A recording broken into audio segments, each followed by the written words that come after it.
60 бонус. Откуда там 60 показываешь?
Так, ничего.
Вот сюда.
Что ты там загружаешь, ты все загрузить не можешь.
Инновационный гипердимовый двигатель Dyson обеспечивает самую высокую мощность всасывания среди беспроводных пылесосов.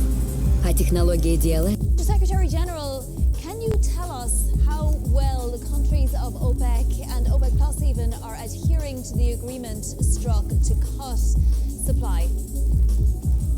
Thank you very much, Vonnie, for having me, and good afternoon from rainy Vienna. Our historic agreement came into effect on the 1st of May, just a couple of days ago, and I can tell you that we are all ramping up, all participating countries are rapidly ramping up their level of compliance. So far, so good. Mr. Burkindo, Anne-Marie Hordern here. Nice to see you from Vienna. The next big question is, of course, going to be what happens in June. Now, the deal calls for July, the 9.7 becomes 8 million barrels a day. Do you think that they'll hold on to this 9.7 million barrels they cut, or will we see the group start to taper those cuts for the rest of the year?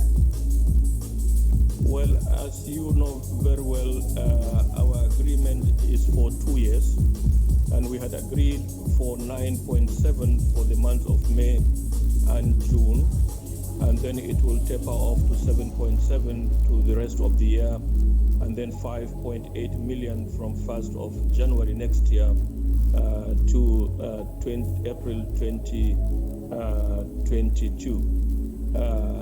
So far, we are now focused on the full and timely implementation of the 9.7 that was signed off by participating countries. But also importantly, to take note, is that some of our countries like the Kingdom of Saudi Arabia, Kuwait and the United Arab Emirates have come forward with additional voluntary supply adjustments in the region of about 1.2 million barrels a day. And this is also on top of the baseline, the effective baseline that they were coming down from, which mean in April, which in total, just these three countries, they had effectively reduced production by about 2.74 million barrels a day. So bringing in sum total at the moment, a cumulative 13.64 million barrels a day for the OPEC Plus. Now, if you take into account the involuntary shut-ins as well as the voluntary shut-ins globally that we are closely monitoring, the numbers are evolving. At the moment, our numbers show that there is an effective shut-in of about 3.6 million barrels a day globally, including in the United States, bringing the global total to about 17.24 million barrels a day. So far, so good. We are closely monitoring this development, and the conference in June will look at all this data and all the scenarios and options depending on the demand outlook going out second half of the year and the recovery plans of the global community as we navigate ourselves out of this horrific pandemic. So, Mr. Barkindo, as you look around the world at the shut-ins and at the demand picture, is it your contention that perhaps the worst of the demand destruction has now passed, or are we still going to see more demand destruction? There is no question at the moment, although here at OPEC we remain cautiously optimistic that the worst is behind us. What we saw in April was extraordinary, and you saw how our member countries, together with our allies in the Declaration of Cooperation, rose to the challenge under the able leadership of the Kingdom of Saudi Arabia and the Russian Federation and all other countries to confront this double whammy of a demand shock of unprecedented proportions as well as a supply shock in the midst of a pandemic when more than half of the global population is in one form of lockdown or another, bringing the entire global economy literally to a standstill.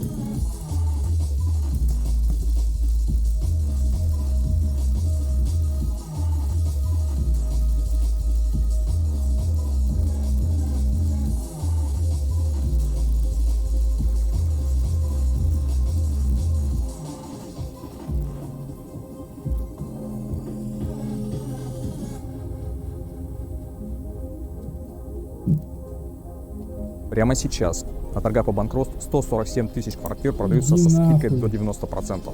Пропустите это видео, если вам не интересно узнать, как зарабатывать по 100-200 тысяч рублей в месяц на самой прибыльной профессии в кризис – агент торгов по банкротству. Меня зовут Алексей Лифанов, я был простым инженером, пока не узнал, что каждый час These central banks have shown that they're tremendous at keeping liquidity abundant. What do they do when we move to a new phase? We reopen this economy, happens slowly, could get weak growth, and they're sitting there with a ton of debt, and we start to doubt ability to pay, not ability to borrow, ability to pay in the years to come. They keep on pointing to the fiscal agency and say, it's about you. We can deal with liquidity, you deal with default risk. The problem, John, and that's why I was so uncomfortable about them going into high yield, they're already half pregnant. They already are underwriting significant default risk. It's one thing buying fallen angels, investment grade names that have been downgraded to high yield. It's a completely different issue when you start buying the index. And I think that makes them half pregnant, so they cannot clearly separate between what is a fiscal operation and what they're doing now, which is quasi-fiscal operations. We've seen spreads tighten, for sure, but as you know, and I know, and we've discussed, there are parts of this credit market that are still lagging massively. And one might point directly to the airlines at the moment, and maybe some of the industrial names as well, retail and elsewhere. But for the airlines, I think a lot of people would sit here, Mohammed, and say they are the exception. You don't agree with that. Can you tell me why you don't agree that the airlines are the exception right now? So there's been a lot of narrative right from the beginning that they are the exception. We should treat them differently. And why are they the exception? Because they're seeing such simultaneous destruction in both people traveling, the demand side, and also how many people they have employed, etc., the production side. But today's numbers tell you it is a much wider phenomenon. They are not the exception, they are a leading indicator. And the longer the economic dislocations continue, the more we'll have other sectors that are hit. Restaurants. What do you do with restaurants? Open Table just estimated that a quarter of the restaurants aren't coming back. That looks like airlines, by the way. So, one has to be really careful about treating the airlines as exceptions. I don't. I treat them as a leading indicator of what could happen if A, the economic dislocations continue for a long time, and B, the relief efforts cannot get to it quickly enough. What I hear from you, Mohammed, is that you're expecting a default deleveraging cycle that's going to weigh on growth. Would that be a fair characterization of what you're expecting?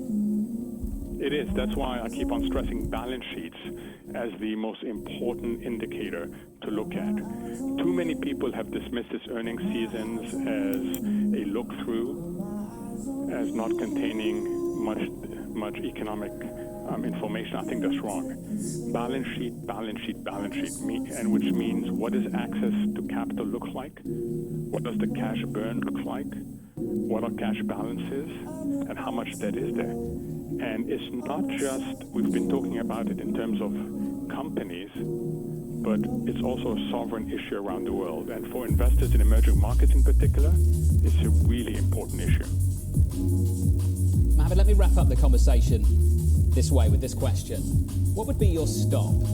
The point at which you would have a series of signposts that said, I wasn't right about this could be better, we could get a better outcome.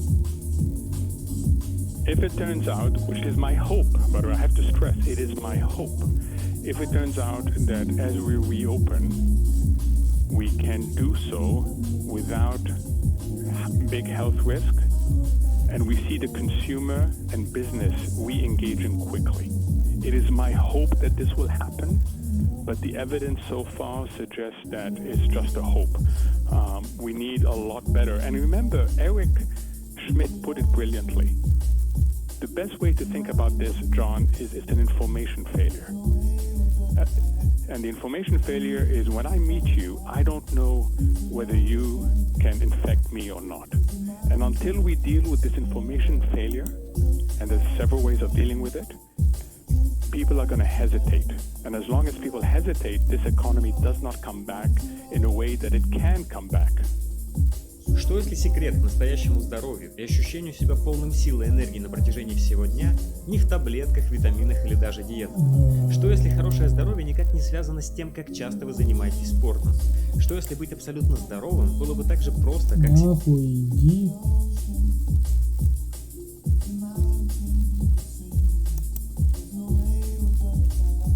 So for an investor at the moment, there's a huge dilemma, Mohammed, which I'm sure you appreciate. On the one side, we've got this terrible data, initial jobless claims, the PMIs, the earnings, everything. And on the other side, we've got this huge stimulus effort and a government and a Federal Reserve, a central bank that essentially say, we're ready, we'll be there to catch you if you fall.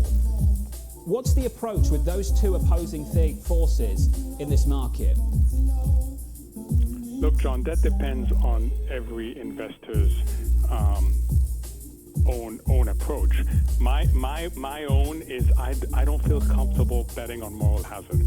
I don't feel comfortable betting on bailouts, and I certainly don't feel comfortable on this notion that the Fed is going to come in and buy stocks, regardless of the risk it takes. And if it does, by the way, then we will no longer be talking about just zombie companies which eat away at productivity and dynamism. We're going to be talking about a zombie market that can no longer allocate capital efficiently.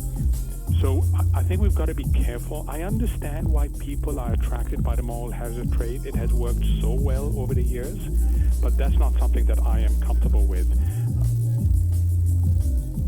Mohammed, I wanted to end this conversation by thinking regionally as well. Over the last month or so, really global risk has just traded as one big global macro story. Quite clearly, there are regions and countries that will be able to respond to this a whole lot better than others. The United States versus Europe, the US versus emerging markets. How are you thinking about that dynamic at the moment?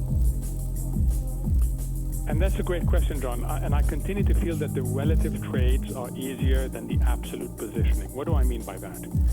Exactly what you said. The ability to navigate this bumpy journey, which is resilience, and then the ability to take advantage of the post-crisis landscape, agility, these two factors are really important. And when you go around the world, countries and companies differ. That's why I've continued to say do not fade the U.S.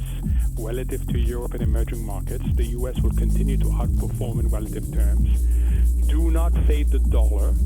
The dollar will remain a strong currency both during the journey and the destination. And be very careful about sovereign and corporate defaults. They will happen.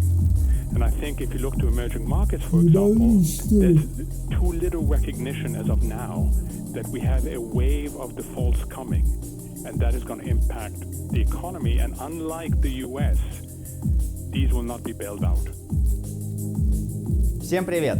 Меня зовут Асланов Тимур. Я постоянный автор аналитических прогнозов на портале investing.ru.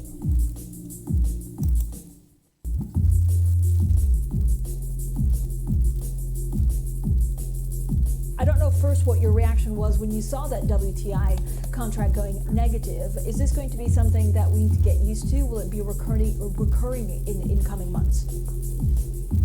Well, I think it's important to distinguish between the fundamental story here, which argues, yes, we'll see it likely reoccurring, versus the positioning story that made this one exceptionally extreme. So let's quickly talk about the fundamental story. This was a well-flagged event. We saw negative prices in the mid-continent of the U.S. before this. It was expected for inland crude. Brent is a waterborne crude. We don't think it can happen at a waterborne crude because you can get ships in and out. At landlocked crude, like WTI that trades 500 miles from the water versus Brent that trades 500 meters from the water are very susceptible to the large surpluses moving through the system that are likely to breach storage and distribution capacity. And once it breaches that capacity, it's like traffic on a freeway. You just can't move anymore. And as a result, you can get an environment where producers are willing to pay someone to take their oil away. And that's what a negative price means. We have seen it before. It was expected. Now let's talk about the positioning story. Because we had seen this happen in 2009, where as you go into expiration, the front end of the curve collapses. It was driven by ETFs and other long retail products that are long going in the end. They have to get out of their long position, which means they have to find somebody to be able to take the other side and take them out of that position. Now, some of the other funds, like the U.S. Oil Fund, had done it earlier. By the way, now that everybody's aware of this, the U.S. Oil Fund has now extended its options to be able to roll and to further back contract to avoid this happening. Now, the point here is they waited right up to the day before expiration in a market that had no physical strength. In fact, there was no way you're going to be able to deliver that oil. And also, you had a market that didn't have much liquidity. So, it was not a surprise that they were having to get out of this position at minus $55. And I think the key point here is that's unlikely to repeat itself. But Jeff, where are we in terms of actual storage that's exhausted? Is this a global phenomenon, or is there storage left somewhere? Well, the local phenomena is playing out in thinking about like a rolling base. It happens one place, it happens another place. The global story we think is going to occur sometime in the next 3 to 4 weeks. Because remember, this is like a tsunami of a surplus moving through the global distribution system. And you can think about the production cuts. It's like building a dike up, a mile outside of the water, but the wave is on the other side of the dike. There's not much you can do to stop this. We think it occurs sometime in the next 3 to 4 weeks. And when you hit that point, supply must equal demand. Let me repeat that. Supply must equal demand, because you can't put another barrel of oil surplus in the system. You have to have supply down in line with demand. Right. And so if demand begins to recover a little bit, you can get a deficit. Jeff, a delicate question, and I know your general counsel's not going to like it. I want you to speak right now to global hydrocarbon, to the CFOs, the CEOs, the operating line officers of all these companies that are probably going to go bankrupt. What's their best practice right now? How do they prepare for the Midland, Texas of the 1980s that we all know is coming, particularly within the Permian Basin? Yep. The advice I have been giving for the last 6 weeks is find a ironclad offtake agreement with a counterparty you can trust that has a very strong way to dispose of that oil and is also very strong from a credit perspective. Other than that, you're very much exposed to the current environment. In fact, what we're likely to see, many of those different smaller players do not have firm transportation, do not have ironclad offtake agreements. This doesn't just apply to the Permian, it applies on a global basis. And so as we go through the next 3 to 4 weeks, demand can be down as much as 18 million barrels per day in the middle of May. It is, by the way, the peak demand losses are probably behind us. So let's say demand's down 18 million barrels per day in May. Supply is going to have to be down the same, at least for a temporary basis, until the market starts to rebalance itself. But so I think the key point here, it's not a financial one, it's a physical, logistical one, and those left out are going to have a very difficult time over the coming months. Ищите простую и бесплатную CRM? Это Bittrex24. Система легка в настройке.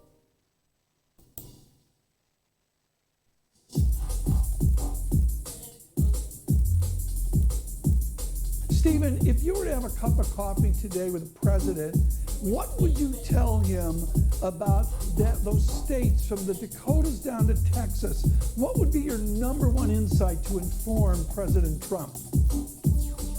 That the situation is absolutely dire for the small producer that is the shale people in West Texas and, of course, up in the Bakken, North Dakota.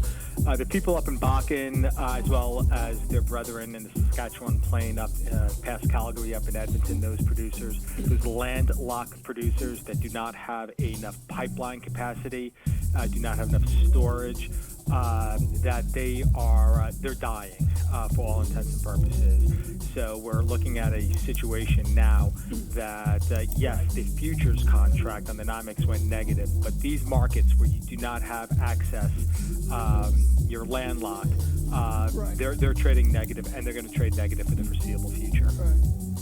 Now that I think about it, Stephen Short, you do look a lot like James Dean. In those famous James Dean movies, oil goes under, oil goes out of business. Are we going to see the same stream of bankruptcies like Diamond over the weekend? Or can we get this done differently this time than Midland, Texas of decades ago? It's hard to imagine how we don't see an acceleration in bankruptcies. There was already a considerable amount of debt that is coming due in the oil patch over the next 2 years. Some estimates upwards of $150 billion. So clearly, inside of 2 years, this is going to be a much different landscape. Far fewer independent or smaller producers. Those that have the good acreage, that is to say those who have acreage where it's easy to drill on, are going to be acquired. So you're looking at an industry that will ultimately come out of this stronger than ever, with the good acreage being bought on the cheap by the larger producers. So these claims that this is a war on shale, perhaps it is, but it's war that's likely not going to win by those who started it, Saudi Arabia and Russia, given that, one, this is a twilight industry, oil, as we shift our hydrocarbon dependency towards natural gas, and those that do remain will be in the hands of much stronger, leaner companies. So U.S. oil will survive this. It's just going to be very ugly over the next few years. Stephen, how ugly? So you talk about, of course, bankruptcies and the like. Is any of it systemic? Is there a danger that actually a medium-sized oil company or shale producer can drag a lot of stuff down with it? Yeah, absolutely. The importance of the energy industry to the entire U.S. economy, I think, is really underestimated.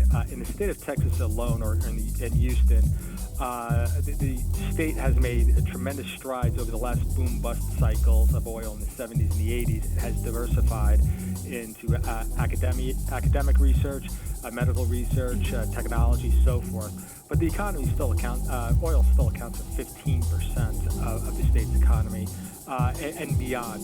In my home state here in Pennsylvania, tremendous stories of what we're seeing in the Ohio Valley, in the epicenter of the Rust Belt, of the collapse of the steel industry in the 1980s, the birth of the petrochemical industry being brought on by access to the Marcellus and Utica Shale, are huge drivers and shot in the arm up and down the Mon River Valley, north and south of Pittsburgh, into Ohio, down to West Virginia, and a tremendous amount of potential for continued growth in those areas that were once left for dead to wither on the vine, only up until 10 years ago. So the danger of what we're seeing, not just in Texas and Oklahoma, and the quote-unquote the oil patch, but also in markets that we're really starting to see a rebound brought on by these industries in Western Pennsylvania. Yes. Is it a systemic danger? Tremendous. I'm looking to go beyond here. It is an industry that is simply a driver. I mean, it all begins with oil. So what we're seeing in the pullback in oil, and this is what I thought was a little odd, that the stock market crashed the same day that oil crashed. The systemic fundamentals that brought on last Monday's decline to negative prices weren't just discovered. Oil just didn't go negative for one reason. So why the stock market crashed, I don't know, because oil markets have been leading us down this path for the past 3 months. Как думаете, сколько нужно времени, чтобы написать книгу. Ни черновик, ни какие...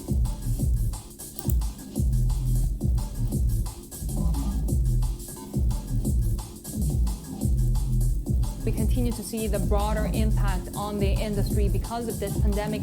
Tell us how much of the hit for your business is coming from demand destruction, low volumes, and how much because we're also seeing travel restrictions to contain the pandemic. This is having a pretty devastating effect on container shipping and the shipping industry as a whole. We've got about 30% capacity is expected to be taken out of the market, certainly in May, which we sort of are seeing as peak pandemic period. What we had early on in the outbreak in February, March, the immediate period after Chinese New Year, was a huge destruction in demand out of China as there was the problems of people getting back to work. But now you've got maybe factories in China, 80% of the workers are back, the production is up, but of course you've just had fallen off a cliff, the demand in the West, in Europe and in the US. And so you've had, let's say, maybe each month about 250 sailings blanked. And you've got about 3 million TEU, that's 3 million containers capacity is actually currently withdrawn from the market. So it's having a very, very serious impact on the industry. Do you have a sense of what industries are seeing the biggest impact when you're looking at where your clients are coming from and what type of cargo business you're getting? Well, obviously in a time like this, and if you're in lockdown in the UK, then you're not going out shopping. I mean, the shops are closed. So it is really a huge drop-off in demand for manufactured goods, white goods, and when there is uncertainty about the future, people are not going to go out and make big investments in a new car, new white goods for their home. So that's really where you're seeing that falling off. I mean, obviously there are some items where there is huge demand, and a lot of that is actually going on air freight, say personal protective equipment for hospitals, etc. But overall, it is a general decline in demand, and really we've got to get a clear view on how things are developing in terms of the lockdowns before you can actually begin to see any upturn in this. I mean, the restrictions in India have had a big impact on regional trade within Asia. I mean, the long-haul trades from the Far East to Europe and Trans-Pacific, obviously they've been hit with the developments there. But taking out sort of a very big chunk of regional trade, that's affected the smaller ships that trade within the region. So it's really affecting all elements of the business at the moment. Tim, do you see, after all of this and economies reopened, do you see permanent changes to the industry and to the supply chain, be they forced dislocations as a result of supply and demand issues or proactive structural reforms? Well, that's a good point. It's something that we actually talk about all the time. And 90% of everything goes by sea. So the maritime trade is absolutely pivotal in the whole of supply chains. Will the COVID-19 outbreak lead to a structural change in manufacturing? Is this going to be the end of globalization? No, I don't think so. I think it is going to accelerate changes that were possibly already beginning to happen. I mean, I know people who were manufacturing in China and who were already looking at diversifying their supply chain, partly because labor costs in China had gone up so much. And of course also the politics, trade wars. So there was a lot of manufacturing moving to other places within Asia, like Vietnam, Cambodia, Bangladesh. So people are going to be much more conscious of their supply chains and probably not want to be overly dependent on one particular region. So I think we are going to see some changes, but these were going to come in any case, rather than being driven solely by this one-off event. What's your forecast for the recovery going into the second quarter? I think the second quarter is going to be pretty tough. I think overall this year in the container trades, there is a sense that you might see for a full year volumes declining by about 10%. But when this does begin to return to some degree of normality, what you're going to find is that it isn't just a question of people are going to go out and the economy will be stimulated, but also during this period, inventories have been way run down. So there'll be a need not just to meet immediate demand, but also to rebuild inventories. So container shipping, whilst it will take a big hit right now, it is also one of the sectors that could actually bounce back quite quickly. I mean, in terms of profitability and losses, I mean, last year, global container shipping amongst the major carriers made a profit of about $5.8 billion US.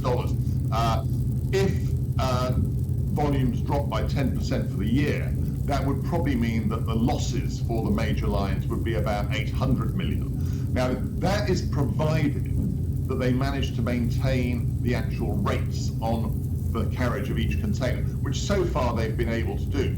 But if those rates dropped to the same level of, say, what they dropped in the global financial crisis, then the container shipping industry could make losses of over 20 billion this year, which that would have a very, very significant impact on the long-term health of the business.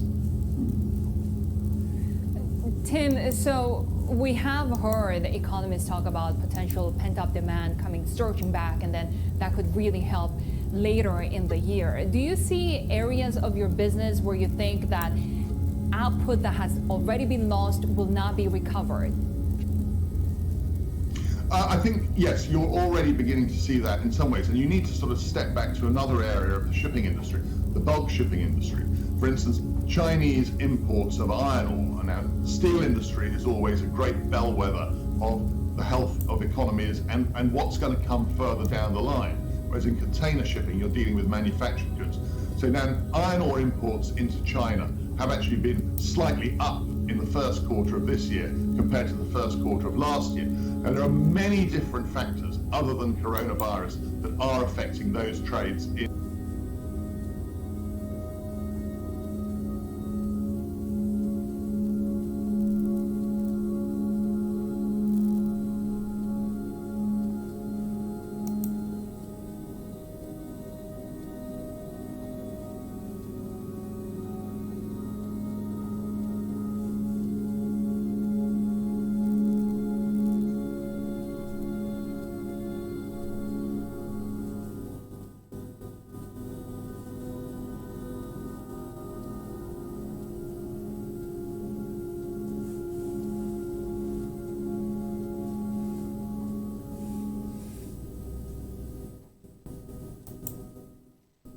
Стать владельцем своего участка земли стало доступно каждому.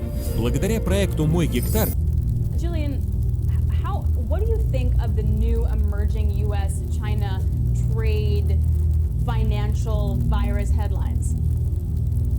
Well, it's obviously a challenge for markets, and if you think about it, given what's happened to the economy and given our expectation, and I think the market's realizing expectations that the reopening is going to be slower than perhaps first thought, the V-shaped recovery, I think, is not on anyone's minds anymore, that it's logical with an election coming up on November 3rd that you're going to have to focus people on the relationship with China, but it just really shows you that you're going to have to walk, and you see it this morning, essentially that the more aggressive headlines came out about an hour ago or so, and the market started to roll. You're going to have to balance between what the effect of them is on the market and what the effect is on the psychology of the American people. It's a difficult situation. Totally, and for us here as well too. It's like when there's nothing material happening, but it does weigh on sentiment, it's hard to digest it. So how does that play into any kind of valuation when you have this bizarre overhang that no one knows how to price, and then you literally cannot price companies' cash flows because they don't even know what they're going to be able to sell and when? No, you can't. From our perspective, what's been really important in thinking about why we are where we are is that, off the bottom, you got this incredible stimulus from the Fed and the federal government, and what it did was unlock the ability of the capital markets to refinance corporate America. And so what's important now is looking at sort of the companies that are haves and have-nots, not necessarily in terms of their business at the moment, but in terms of their liquidity position. Okay, so the most important idea here is over the last couple of months, a lot of companies have refinanced such that there's no issue into sort of the second half of 2021, which if we don't get recovery, which we don't think is going to be the case, then you'd get solvency issues somewhere. But the financing is very, very important. But yes, very important. And there's been a lot of talk of how the equity market is not reflecting the underlying economic fundamentals. Yet this week, as we saw sort of what's truly continuing to outperform, like tech, the large cap leaders leading in the way where small caps continue to get taken out, it feels like maybe we are positioning for a long, sluggish growth slog. What do you think? Well, there is an element to that, but actually over the last couple of days, we think there's a subtle change going on in the market. I think that Chairman Powell talked a couple of days ago, and his insistence that there won't be negative interest rates on his watch, something we heartily endorse. If you saw yesterday in the market, turn the tide in terms of financials.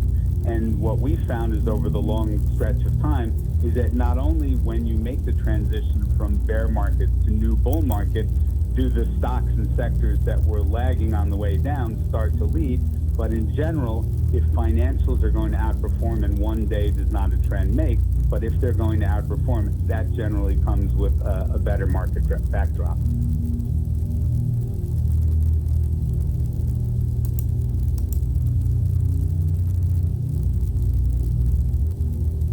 Смотришь видео «Бизнес-молодости» и мечтаешь о своем бизнесе, но не знаешь, с чего начать? Как протестировать бизнес-идею с минимальным... Where is Affleck getting hit the most?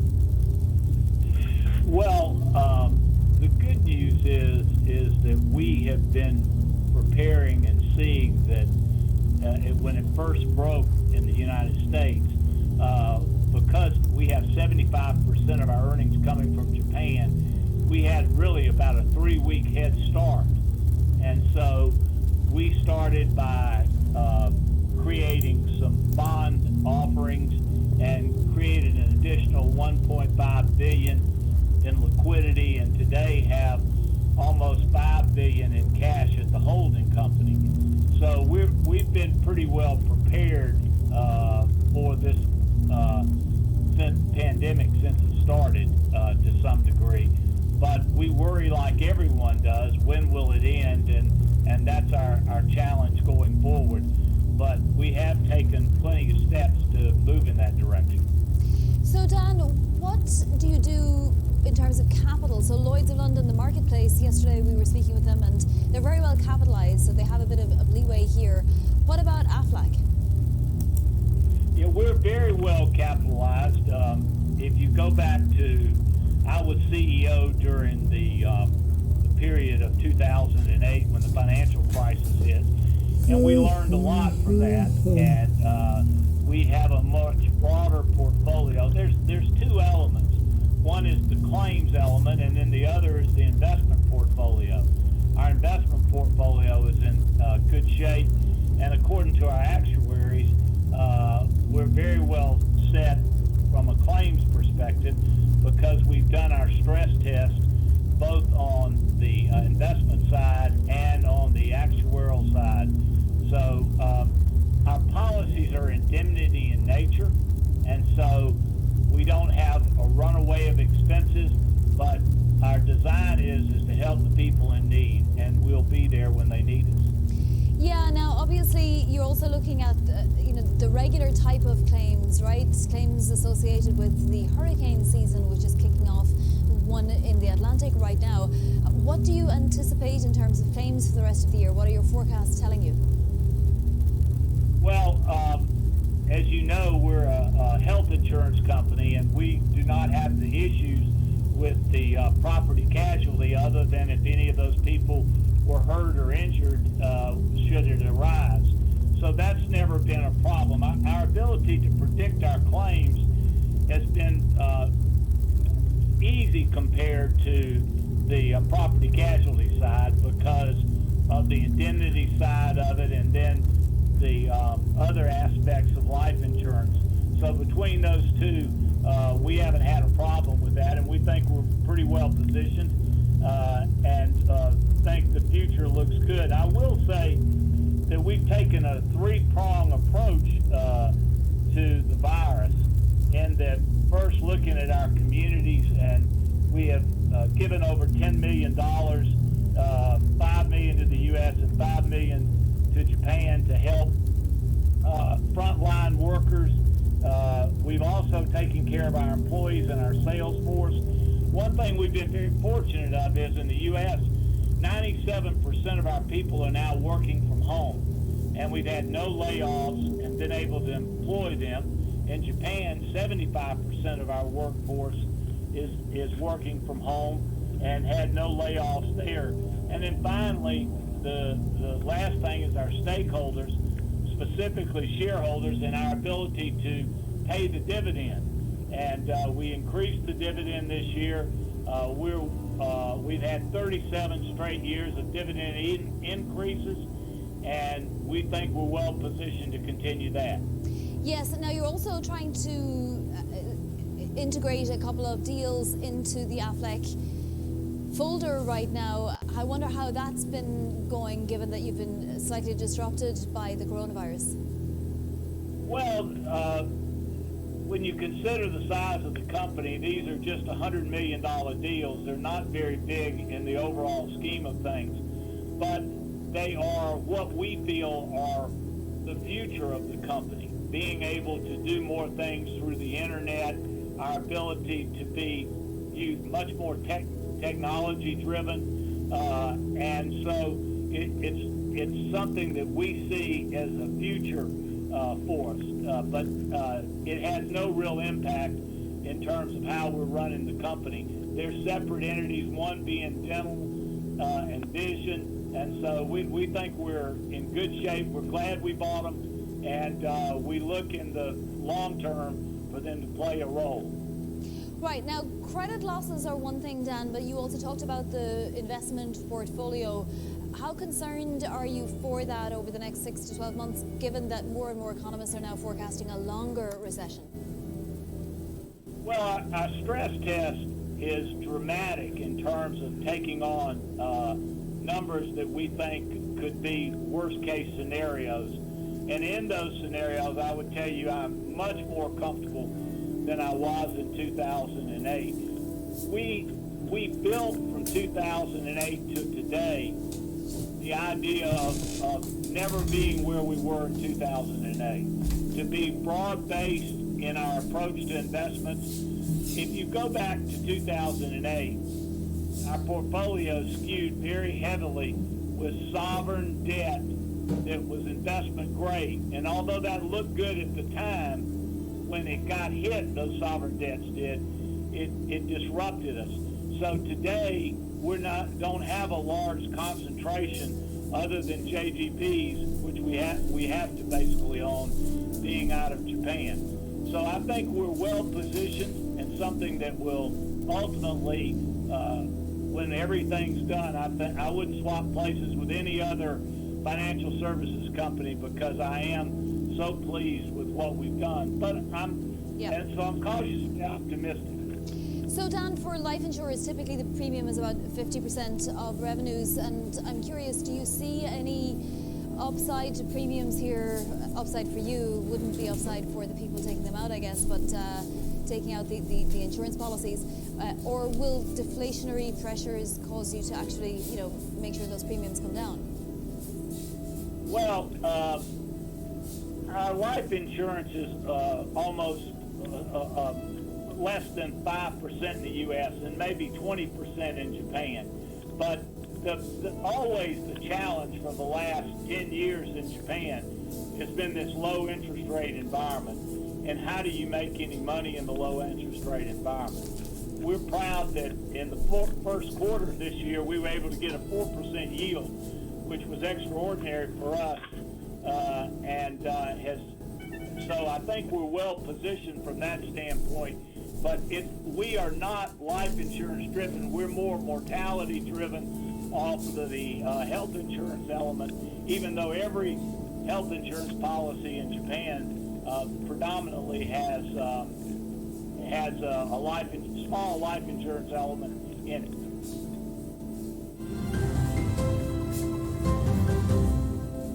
Сегодня бизнес по всему миру переводит сотрудников на работу из дома.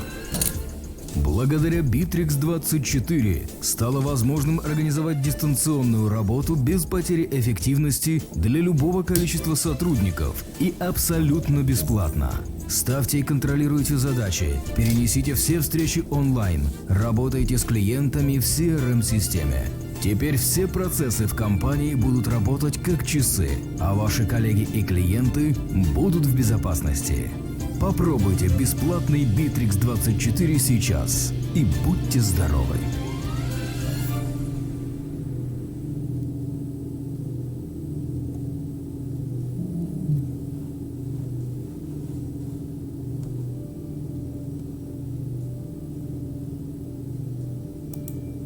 So what's the significance of these new guidelines? Take us through them. Good morning, Nara. Well, remember, these guidelines were the political football. At first, when the CDC wanted to release something, the White House deemed they were too prescriptive. We now have the CDC releasing some guidelines for states that are going through these phased reopenings. And what they really encourage are things like social distancing, maintaining best case practices for washing hands, and how to spot potential symptoms. For bars and restaurants, things like spacing out tables, limiting party size. For mass transit, limit routes to and from transmission areas before increasing to full service, and also spacing out seats. So kind of things we've all been talking about the past few weeks. This is going to come into play in New York, Nara. New York State, 5 of the 10 regions will begin opening. The stay-at-home order ends today on Friday, but not so quick for New York City, Long Island, and Western New York. The epicenter, the tri-state area that's been hit by the pandemic, that will remain shut for the foreseeable future. One thing though, Nara, that might get some traders excited, the New York Stock Exchange, which has been shut for about 2 months, will reopen their doors May 26th with a small contingent of floor brokers in protective masks partially open for some time there. Yeah, fair enough, Anne-Marie. We cling to any signs of light at the end of the tunnel, don't we? Speaking, though, of a tunnel that still seems pretty long, if we turn to US-China relations, I mean, this might also be playing slightly into the risk-off sentiment, some tough rhetoric from President Trump. Does it look like just rhetoric at this point, or are these relations really souring? It's a really good question, Nara, but you have to think this is a bombshell in Beijing. The President of the United States saying he does not want to talk to his Chinese counterpart, Xi Jinping. He also said the U.S. would save some $500 billion if it cut off ties with China. It seemed like, Nara, just a matter of time. We've been looking through this rhetoric every day. Just a matter of time that the relationship would sour, but now it's ever more clear that this relationship is on thin ice. And what a 180 from January, when President Donald Trump was inking that trade deal, talking about the fact that the ties were at the best they've ever been between the two. Now, all of these worries are really being drudged up. We have visas as one issue, cyberspace, journalists being expelled, also the debate on the status of the democratically run Taiwan. All of these disputes being resurrected, and Nara, I have to tell you, get ready. This is going to be the theme from now until November. It's now not just President Donald Trump talking about the virus and blaming China, but also we're hearing from the presumptive Democratic nominee, Joe Biden, also making noise about China. Going into November, COVID and China will dominate this election, Nara.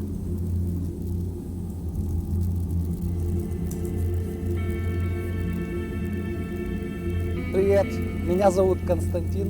Я родился и вырос в Российской Федерации. Работая над своим бизнесом, я столкнулся с территориальными ограничениями, которые присутствуют при наличии моего родного гражданства Российской Федерации. Мой бизнес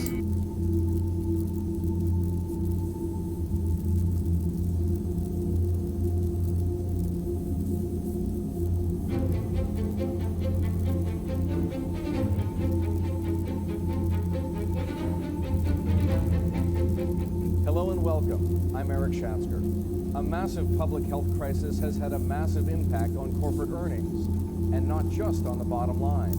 Companies around the world are withdrawing guidance, suspending dividends, and reworking their strategies to reflect this grim new reality. Let's start with Wall Street. Financial institutions set aside billions to cover losses on bad loans. Among U.S. banks, J.P. Morgan's provisions increased more than 5-fold from a year ago. At Goldman Sachs, they almost quadrupled. At the same time, borrowers are pressuring banks by drawing down credit lines. Morgan Stanley's report highlighted both the good and the bad. While market volatility drove a spike in trading revenue, bad loan provisions and write-downs led to an 8% drop in revenue. I spoke with Chairman and CEO James Gorman the day after Ray Dalio told me he expects the economic fallout from COVID-19 to be worse than the financial crisis of 2008. Gorman wasn't quite so pessimistic. The economic impact, the GDP decline is obviously much worse, but it's so specific and it's built around the virus. From our perspective, in running a company, there's a few things you got to focus on. Number one, we've got millions of clients trading trillions of dollars all over the world. Our plant has to work. We have to be able to facilitate clients doing that so they can manage their businesses. They have to have the ability to manage their own liquidity and funding and capital needs. And we play a critical role in that in the number one equities player in the world, one of the largest wealth managers in the world, one of the largest capital markets businesses, etc. The second thing is you do your bit. I mean, we voluntarily cut back on our buyback to zero. We thought it was best to preserve our capital to support clients in need. Third thing is to make sure that our teams are properly coordinated given the remote isolation everybody's going through. And we're spending an enormous amount of time communicating with them, setting up plans. What would it be like to bring people back to work? Starting to think about what the future might look like. What about the broader economy? How do you fathom or even model the kinds of dislocation unemployment on that scale is going to produce, James? Yeah, what's the shock to the global economic system is something we haven't seen since the Great Depression. You can't model this. What you've got to do is preserve your capital, make sure you're well positioned to deal with the risks, understand the risks you're taking on as a business, and manage your way through that in a way where the whole team, as I said, is working together. We have, daily operating committee calls, we have risk committee calls constantly. The whole team is organized around how do we ensure that A, we're doing our job for our clients, and B, that Morgan Stanley remains stable during a period of incredible dislocation. Many European banks also saw profits curtailed by loan loss provisions. With the ECB predicting a deep recession, the lending environment could get even bleaker. Top executives from across the sector spoke with Bloomberg, starting with Credit Suisse CEO Thomas Gottstein, who recently took the helm following a high-profile spying scandal. It was a baptism of fire, as you said. I didn't expect that when I took the role on the 14th of February, but within less than a month, a lot of things have changed. Having said that, I'm actually very pleased with our results. It was a record net income of 1.3 billion, 13% return on tangible equity. With respect to assumptions, we clearly assume a significant reduction in GDP in the second quarter of roughly 20% in the US and in the high single digits in Europe and in Switzerland. And for the full year, we expect recessions not only in the US but also in Europe and to a less extent in Switzerland, but also for Switzerland, our models assume a recession for this calculation. Our credit losses during last quarter is the outcome of a strategy and a clear risk-reward priorities we put in place on how we manage the financial resources of the bank, and it's also reflecting a very effective way for us to manage risks on a short-term basis. And last but not least is also reflecting the fact that our business model sees a high degree of concentration in lending exposure in Switzerland and in general to asset-based lending, so where we have a high degree of underlying guarantees. Therefore, we can be relatively optimistic about the extent at which credit losses will impact our future. Of course, we also want to be affected by that. Our provision overall for impairment in the first quarter was £2.1 billion. Of that, £1.4 billion was basically what we think might happen to our consumer and corporate credit business if we had a very difficult economic scenario play out for the rest of the year. So we take forecasts around unemployment. For instance, the unemployment forecast we use for the U.S. was 17%. We take a GDP reduction, which was quite severe in the forecast for the second and third quarter, and you run those forecasts through your credit models, and the models punch out a 1.4 billion pound reserve. If, because of the government response, which is so robust around the world, starts to mitigate the contraction in the economy, then that will free up reserves later on. So we think we have been prudent, but it shows, given the inherent profitability of the bank, that we can take a reserve like that and still make some 600 million pounds of after-tax profit.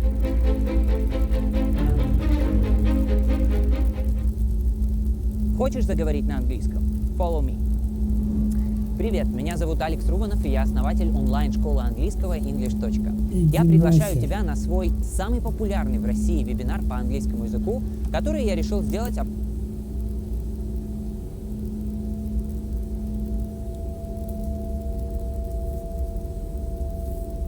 You've made a very, very difficult decision here to reopen partially on May 26th, and it's something I know the rest of Wall Street and really the world is watching very closely to see how you do it and what else they can learn from it. Can you give us a sense, you've said the choreography will be very different here, on what it'll look like at the beginning stages of reopening? Hi, thanks so much for having me, Chanel. It is an important decision, and it wasn't taken lightly. It was taken in consultation with public authorities, public health experts, but we put a plan in place that will be the first phase of our reopening. And what we'll do is, at the market makers that are typically standing at the posts around me right now, will continue to work remotely. They're larger firms. They can do a lot of what they do from remote locations. And then the brokers that are small independent firms that are typically stand around the trading floor will come in the first phase. And so that won't require a lot of movement around the floor. We can limit interactions among people to just as an initial phase to get us back in and help those businesses that are most impacted get started.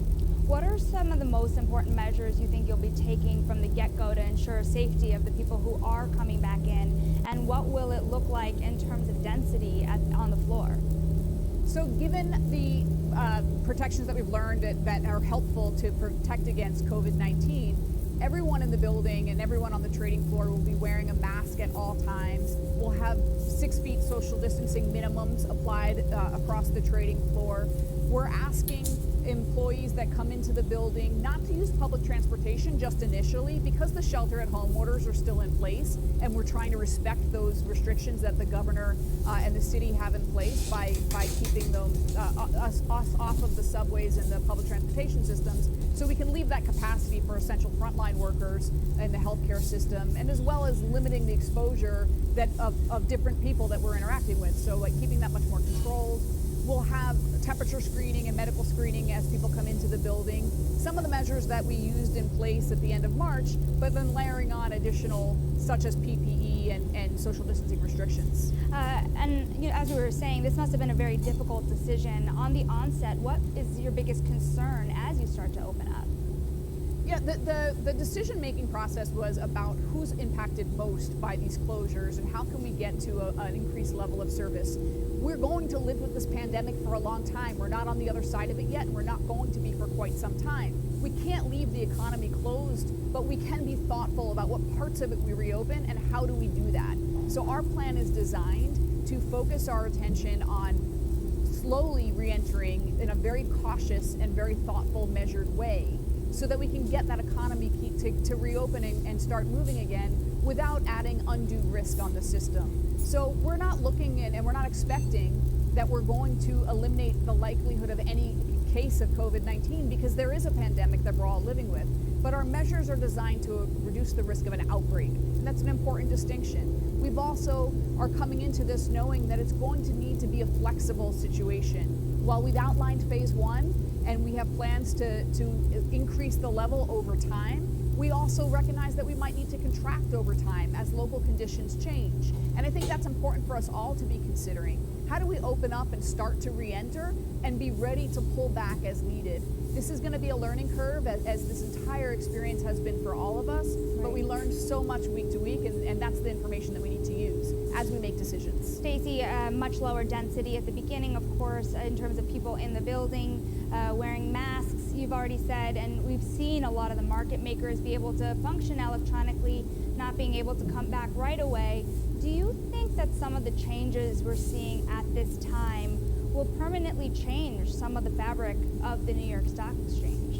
Well, what we've seen is that while the community has been able to operate remotely and we've been able to execute IPOs and still have complex transactions. In fact, today I'm standing right next to the logo of ADC Therapeutics, that is one of the largest biotech IPOs of the year, just priced this morning, and that happened remotely with the DMMs. While we can operate remotely, we operate better when we have people involved. And the data actually has been an interesting experience to measure. And we can actually see, and the data supports, that we do operate better when human judgment is involved. So we'll go back to that full level of service. And this is just the first step getting us there.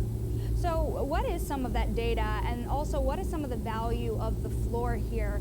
Obviously, a great sense of history, a lot of marketing value around the IPOs. So what is some of that value that and how long will it be restored, do you think, as we come back to normalcy when we don't really know when that is? Yeah, the floor has tremendous marketing value, as we all know. We see it on TV every single day, but it's so much more than that. The judgment that's applied by these independent brokers on the floor, as well as our market makers, reduces volatility in stocks. And what we've seen, and what the data has supported throughout this period of time, is that there's greater amount of volume at the bid and offer each day, especially around the closing auction, when the floor is open. So we've been able to study that period of time, what we saw prior to March 23rd when we closed, and what we've seen after. And you can see a marked difference in how efficient the markets are. While it's still better than many electronic auctions out there and still best in class, we know we can do better, and so we want to make sure we can bring back that human judgment. Anytime you combine and really well integrate human judgment with technology, you get a better outcome. Right, and I feel like, speaking some of that marketing value, and I know the data shows about the closing and opening auctions, but still, it was just 1 year ago that we were there with the Uber IPOs and the Slack IPOs, and I'm wondering, with this kind of market and some of the volatility surrounding it, when can some of that come back? Yeah, I mean, you'd be surprised. I mentioned we had an IPO today. We have another one lined up for next week. We've raised over $12 billion of capital since the floor closed on March 23rd, whether through IPOs or follow-on offerings. Many of the companies that are feeling the stress of this COVID-19 pandemic have come to the equity markets to raise money to support their businesses, like Carnival Cruise Lines, like Darden Restaurants. We've seen a number of large follow-on offerings in the equity space, and we've seen IPOs. We've also seen a large number of special purpose acquisition corporations raising money in the public markets during this period of time. And I think that's indicative of investors recognizing that there will be opportunities out there and they want to be ready to take advantage of them. Stacey, another role that you play is on Mayor de Blasio's advisory council when it comes to reopening larger parts of the city. One big question is, are state and local governments going to do more to reduce liability of companies as they start to reopen? Do you have a sense on what can be done? You know, it's hard to say. It's still early days to determine how whether or not the government will take any action on that front. I know people are thoughtful about what they're doing. If you look at other illnesses or viruses, it's not typical for businesses to have any liability about when somebody contracts those. So it's still hard to say what might happen on that front. But I know certainly a lot of CEOs that I talk to are thinking about it. But their top priority is how do we keep our employees safe, and that's really what they're focused on. So can you give us a sense on what the city can be doing, especially as you're starting to test some of these reopening plans as well? What can the city do to bring us back to some sense of normalcy? The city and the state have both been fantastic about soliciting feedback from businesses, both small and large, across the board to understand what are the challenges that they're facing. Those are the questions that I get from the mayor and the governor, and on those committees we talk about what are your biggest concerns so that they can determine where do they need to turn their attention. Things like childcare, things like transportation systems, and making sure that we're not putting too much strain on the healthcare system. Those are the types of things that we're talking about, and getting input from those that employ so many people around, you know, not just New York City or New York State, but the U.S. is an important part of that process. There are 45 million people directly employed by companies listed on the New York Stock Exchange. All of those CEOs are trying to make good decisions about how to move forward in a measured and thoughtful way. We're trying to help them by hosting conference calls and virtual calls and virtual events with public health experts and economists so they can make those decisions. But we're all in this together, and we're all going to find our way through it together.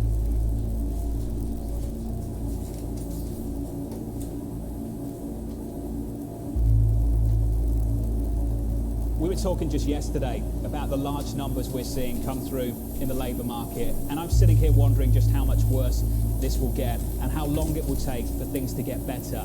I know that you're thinking about the next decade ahead. I just want to start by thinking about a psychological question. Why it's so difficult to conceptualize numbers this large. Nouriel, you've studied this field for a long time. How do you answer that question? Well, in my view, the markets are ignoring these numbers that are really awful because they're still of the view that while we're still in the middle of this severe recession, there'll be a V-shaped recovery starting in the third quarter of this year. Therefore, they're totally dismissive of the fact that right now we're still in a free fall because they expect this V-shaped recovery. And if you look at earnings expectations, being a year where 170 people have 100 earnings per share, they're falling only 20%, and people expect that by Q4 they're going to go back to what they were at the beginning of the year, 170. I think it's totally far-fetched. The economy is going to go through a U-shaped recovery. Earnings are going to fall from 170 to 100. We're lucky if they're going to be back to 140 next year. So these valuations don't make sense because the market is pricing in a V-shaped recovery while the economy, with the deleveraging that's going to occur both in the corporate sector and the household sector, everybody has to save more and do less capex and less investment to repair balance sheets. Saving more means reducing spending, consumption for households, labor costs for the firm sector, and less investment means less capex by the corporate sector and less residential investment.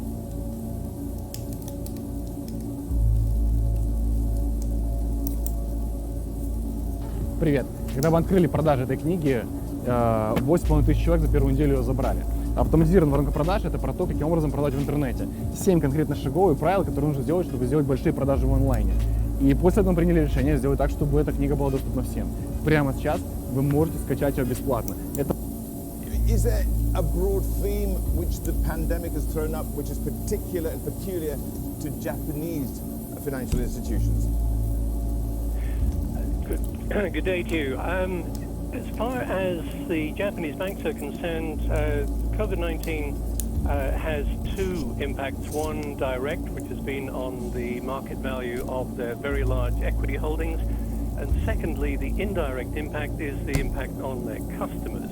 That has yet to be seen how bad that is going to be. Certainly, I don't think anyone is expecting a V-shaped recovery even in Japan as Japan emerges from its lockdown.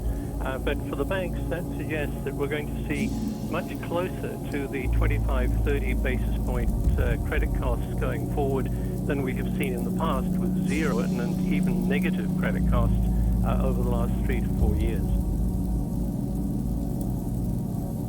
Okay, so essentially you're negative with regards to this industry as a whole. Are there highlights though?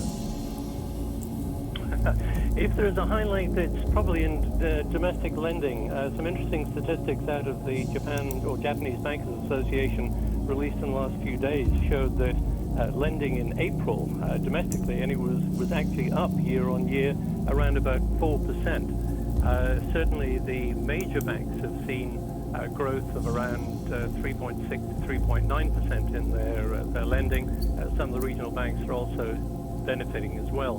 What's driving that loan growth in April has been simply major corporations drawing down credit lines in anticipation of having problems with their own supply situation because of the coronavirus pandemic. And the Japanese banks, with more cash than they know what to do with, have been very keen to lend.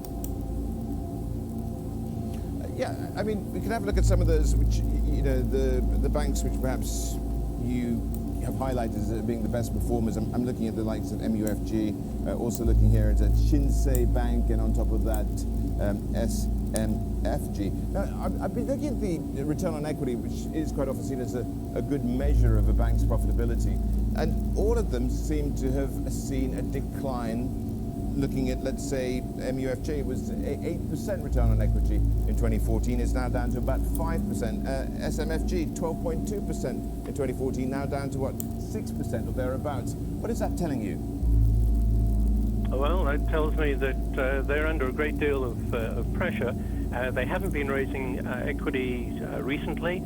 They're happy to continue to see their risk assets expand, and because of the pressure, downward pressure, on net interest margins at home, they have to work a lot harder to try and keep interest income up, and that inevitably means that they're going to see declines in earnings overall, declines in net profit, and some pretty poor numbers for return on equity. But I have to say the Japanese banks for years and years have shown remarkably poor ROE and return on asset ratios across the board. Brian, talk to us about provisions, because Singapore banks saw the provisions rise 80%. When it comes to Japanese banks, what can be expected?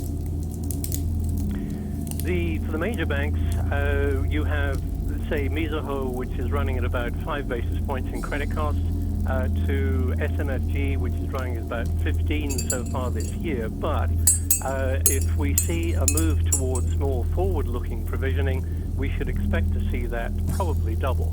So for SMFG, at 15 basis points, I would think they would go to about 25 in this current fiscal year. And for Mizuho, for 5 basis points, that's extraordinarily low. I would expect to see that probably go to at least 10, possibly 15 in this fiscal year. You talk about credit costs. Credit costs will weigh on bank earnings going forward. How much clarity do we have? Well, from the results that have come in so far, we have seen that the biggest impact on earnings has been the effect of market valuations rather than credit costs. Credit costs going forward is something that the banks have yet to start to deal with properly, and I believe that's the reason why we should expect earnings overall, bottom line earnings that is, to be down 20-25% across the board for this coming fiscal year. And you know, unlike UK banks, Japanese banks are under no compulsion to refrain from giving out dividends. Are you expecting any? I expect all of the major banks to maintain their dividends this year. We have seen some of the smaller banks cut their dividends a bit, but nobody has actually foregone their dividends as of March 31st this year that wasn't already known about. So I'm not expecting any nasty surprises in terms of dividend payments, dividend cuts, or dividend suspensions, certainly not out of the major banks.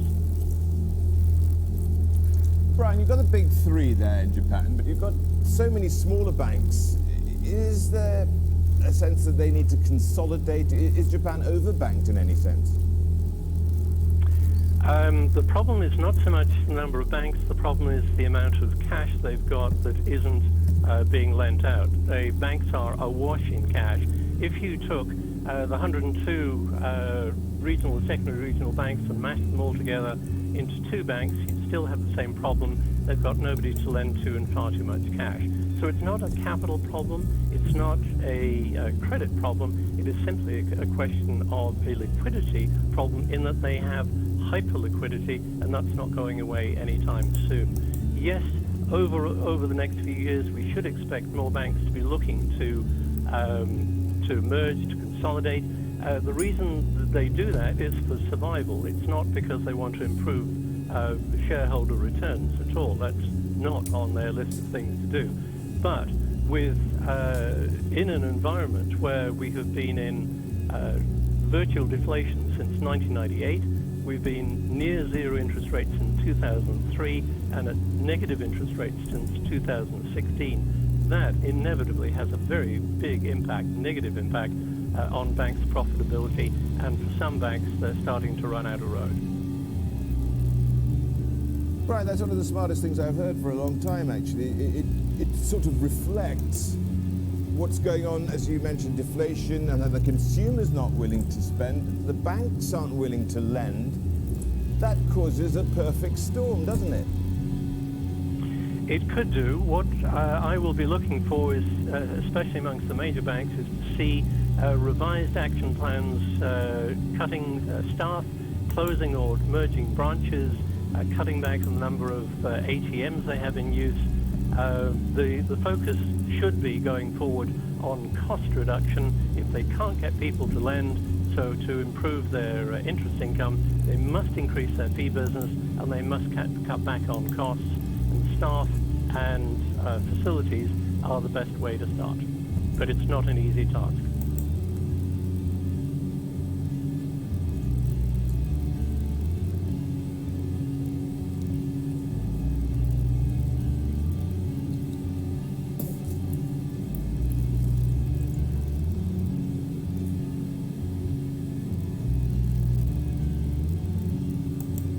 First of all, is this just the first company that will do this because of supply chain concerns, or will this be a one-off?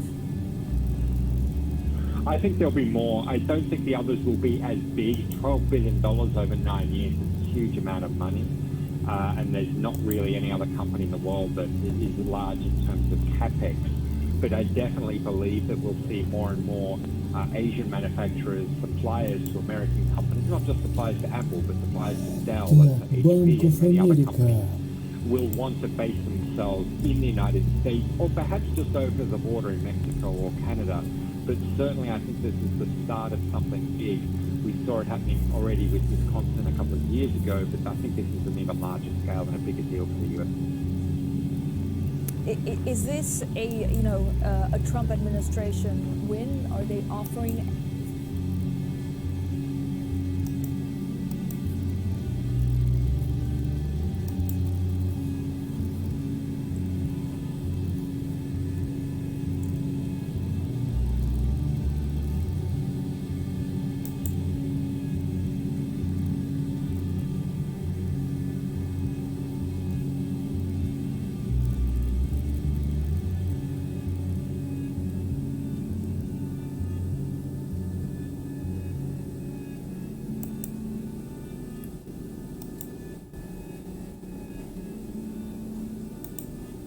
Так, ладно, что там на Твиче?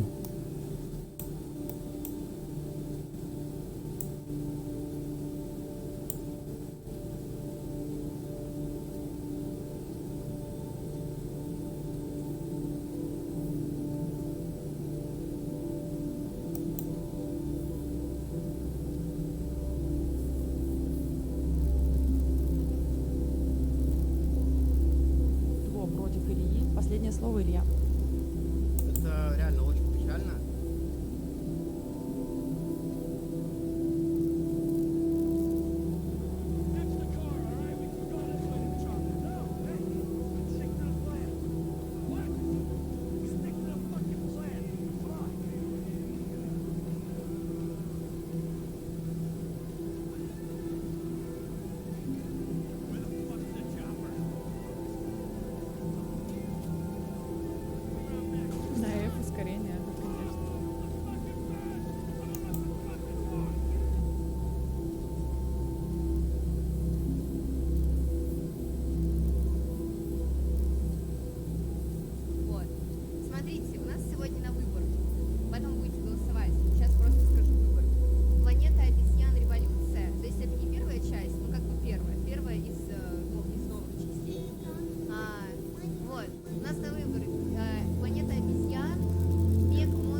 Погодите вы, погодите еще рано, да еще...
Я скину беседу. Надо размяться.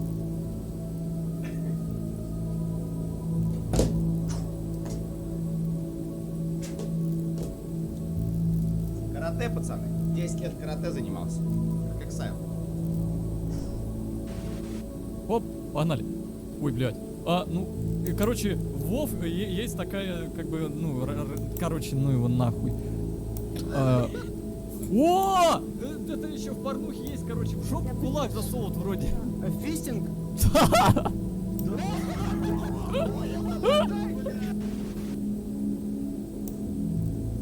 Ребята, вот мое, кстати, кто не знает, как выглядит мое освещение, блядь, на данный момент.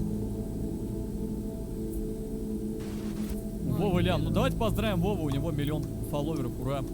Здорово, Вова. Браво. Ура. Хей, играешь в КС, но в инвентаре ни одного крутого скина? Не расстраивайся, Нахуй. Спеть нахуй такую аудиторию, блядь. Не борзей. Чего, блядь?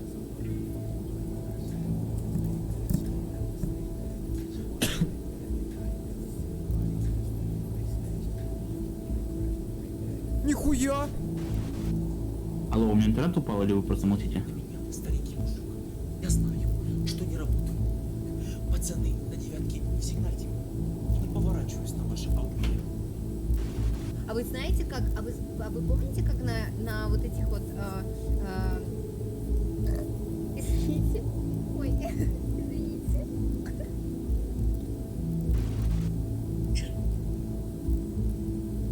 Инсуха, пожалуйста, блядь, прими видеочат, я тебя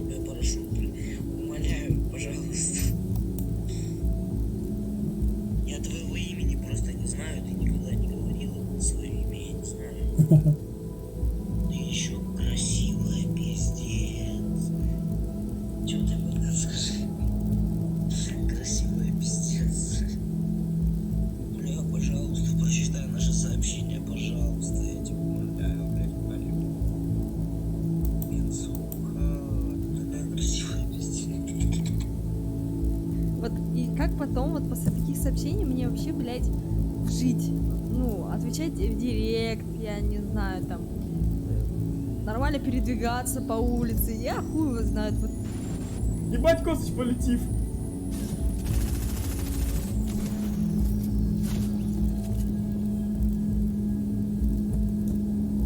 Кстати, чел убил, закинул на абонент. Ты фуловая, блядь! Это только что стало? Ты не могла мне помочь? Я только что... С кем играешь? Кристина. Ой, блядь, могла? Это баба какая-то? Так, скажи, что мне было. Чё? Какая девушка?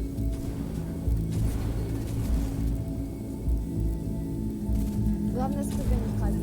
Охереть просто, блядь. Я лежу, пиво пью там, а ты, блядь, играешь с какой-то тёлкой. Ёбаный стил, блядь.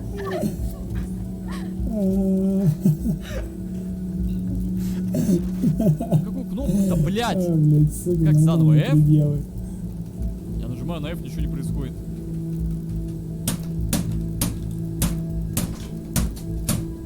Чё, блядь, куда нажимать-то?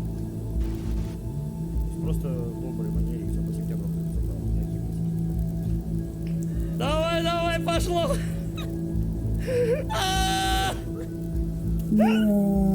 Ты легенда! Еба!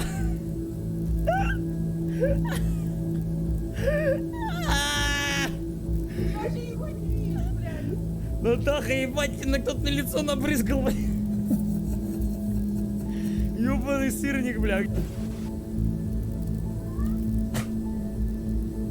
Никто, блядь, я решил разговаривать в строю, блядь. Товарищ солдат. Попрошу помолчать. Не выкрикивать из строя. Солдат, я не понял, нахуй. Ты в сушилку захотел, блядь? Алло. Смирно. Смирно. На месте шага ночь. На месте, я сказал. Вот тут я кручу ее сейчас. Сейчас, блядь. Сейчас закручу, сейчас сделаю, сейчас. Блядь! Блядь, как ты заебала, нахуй. Алло! Алло!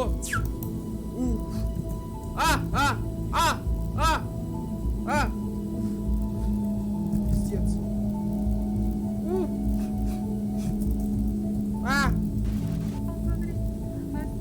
Что он делает? Выходи, слава.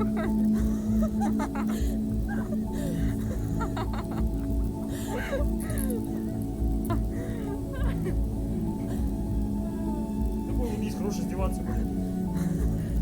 Нет, тебе идет, взрослый. Ножки красивые. Да, в натуре. Лово, давай. Давай.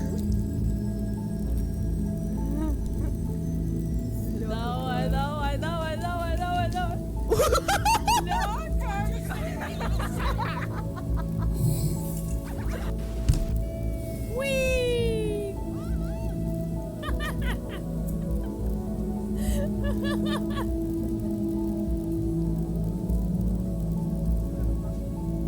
А пошел, блядь. Понимаю. Как мне дальше просто провести Куда?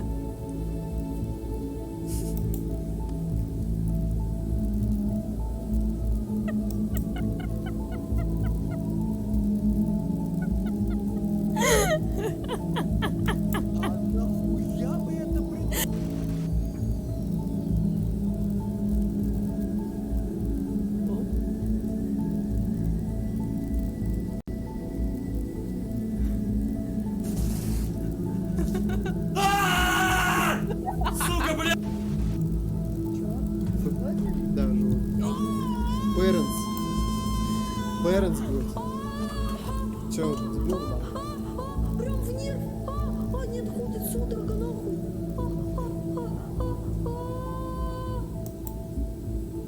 Че, дебил, да? Чё? Животное? Да, животное. Parents будет. Че, дебил, да? Прям в нерв. Нет, ходит судорога, нахуй.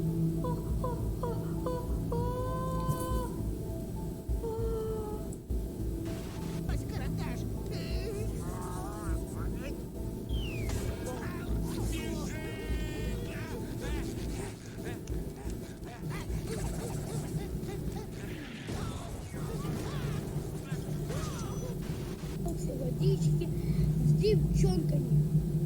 Они очень крутые были, правда, им по 60 лет, ну ничего страшного. Зато был такой кайф. Вы не представляете, цените жизнь, если вы куда-то едете. Это огонек какой-то был. В общем, я сейчас в кафешке. Ну, Правда, им по 60 лет. Цените жизнь, это огонек. Вот у меня, так сказать, временная пауза, я потихоньку возвращаюсь. Я адекватно понимаю сегодняшнюю аудиторию, я адекватно понимаю, что нужно творить, чтобы быть, так сказать, на хайпе. Давай ведь отдыхаем, хороший. А теперь знаете, как было на самом деле? Да, давай. На самом деле,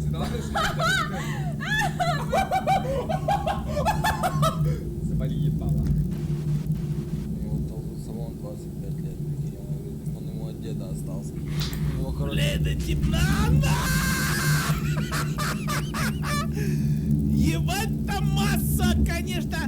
Запомни, дружище! Какой бы ты ни был, дохуя пафосно с речами. Братишка, земное притяжение шароёбы есть. Все равно нахуй к соседям ниже улетел, ебать. Аня сегодня вкуснятину приготовила, сейчас покажу. Я приготовила курочку. Так, вы готовы? Курочка в рукаве. Вопросы?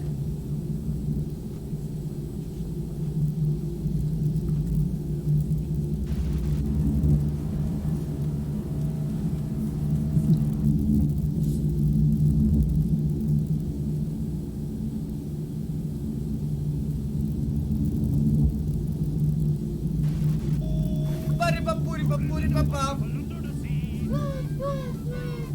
Бари-бапури-бапури-бабам. Бури-бапури-бапури-бабам. Бури-бапури-бапури-бабам. Пиздец. Маша, вот зачем тебе этот идиот? Ну зачем тебе? Ну смотри на него. Он разве тебе нужен? Иди ко мне, Маша. Маша, я лучше. Маша, ну вот посмотри, вот посмотри. Ай, ну дурачела. Что лично за хуйню они бьют, блядь? А можно не бить стену, пожалуйста? Не бейте стену, блядь! Хватит! Я сейчас данную ситуацию, потому что журналистом, у меня черный полностью. А я крут? Мам, я занят.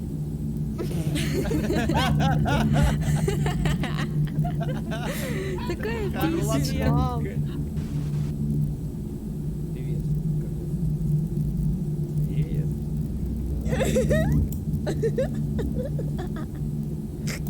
Такой потешный.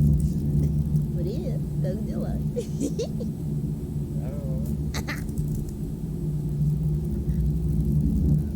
Ой, не надо. Женщина с лазером самое страшное, что есть на свете. Себастьян. Себастьян. Себастьян, женщина. Отстань. Отстань. Отстань. Отстань. Отстань. Отстань. Отстань. Отстань. Макс, блядь! Карма, блядь! Значит, анекдот. Заходит братишкин в туалет, и видит, как на Генсуху суд Макривский и Вилон и Бустер. Братишкин достает как бы хуй и начинает на нее ссать тоже. После он уходит, а на следующий день Генсуха подрубает стрим и говорит, что все на нее ссали по-дружески, а братишкин по-настоящему. Ну что, давайте попробуем. Читеры, только давай сразу прям, ну, начинай, ну, чтобы время мы не тратили, как бы, да? Включай читы, и мы сразу ливнем. Спасибо, друг. Хоть времени не отнял, уже хорошо. Ой, фура, блядь! Ого! Вот это было страшно, я скажу вам по секрету, блядь, всему свету, нахуй. Победа или смерть? Сквидвард, слезай! Ты мне неуязвим! Страховка не так работает, ты был прав! Это была просто слепая удача! Я тоже что-то кричу! А что еще? Если ж прав, выебите, а ну врет. Будет тролл, хриплый голос, твич.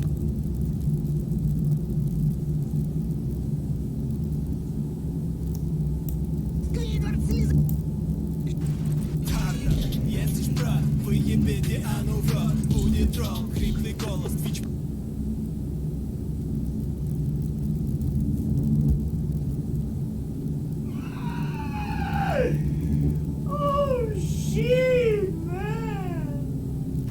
Песня с днем рождения. Айсу, ты можешь попросить, чтобы зафоловились? А мне все отфоловились и обратно не зафоловились.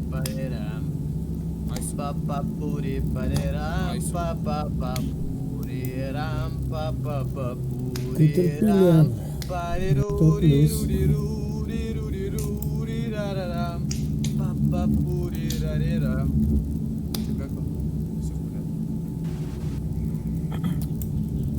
Просыпается Дон, и нас кого-то проверяют. Дон. Нет. Дон. Да. Или нет. Или... Нормально.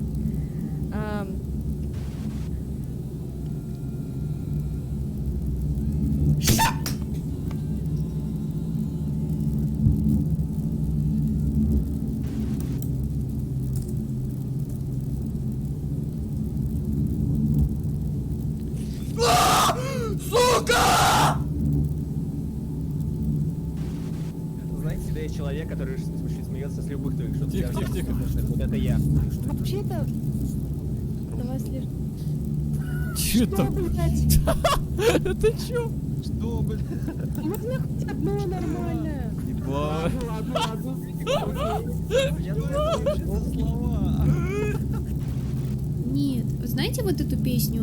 Неси меня, пельмень, в мою страну пельменью, умчи меня, пельмень. Не, подожди. Ну, пельменью, туда, где хлеб нарезан, где кетчуп с майонезом. Неси меня в твою страну, пельмень. Не хотите составить мне компанию? В обеденном перерыве. Очень бы хотелось. Правда?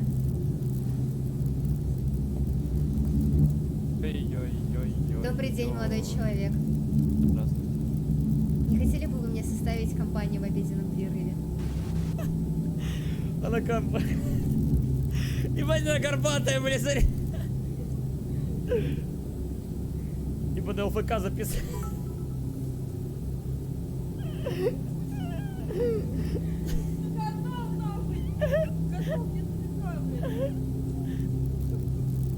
Ебать, Дмитрий Ликс, бля, ебать, уже. Ликс, привет, можно твою писечку пососать? Ликс. Ликс, привет, можно твою писечку пососать? Ликс, привет, можно твою писечку пососать? Ликс.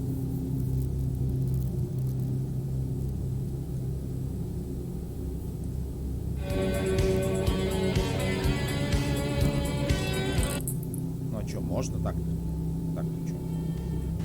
Лучше бы, наверное... Добрый вечер, приятно видеть девушку на своем месте. А Тебя что-то не вижу вместе топ-донатеров. Так что давай, иди-ка тоже на свое место, пожалуйста. Ссылочка под стримом. Бля, ну это хуёвые соски, блин, где нормально.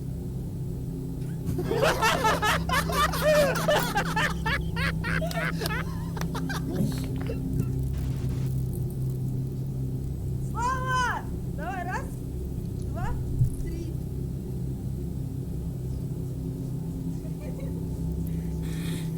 Бля. Не заливайся сюда вниз. Весело, блядь.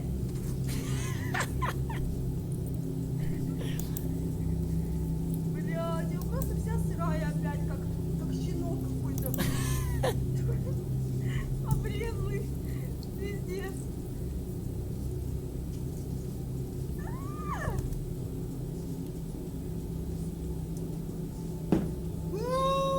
Алло, ты все? И теперь слышь, танцуй. И теперь танцуй, Натав. Мокрая девочка танцует. Бля, наушники выключу. Мокрая девочка сохнет. Это ты смочил ее полностью. Надо включать стрим, короче. Смотрите. Приходите завтра, короче. Всем пока. Всем удачи.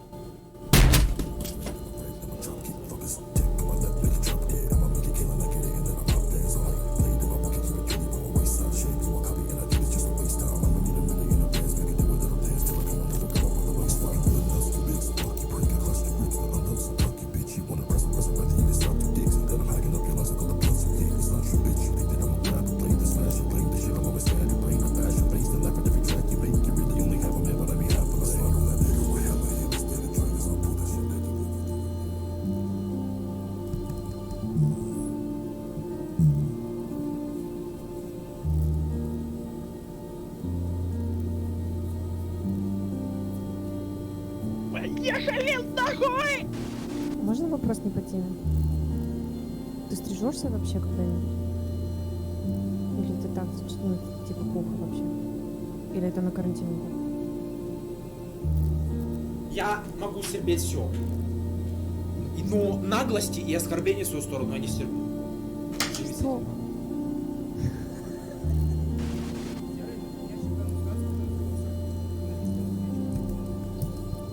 А я крут?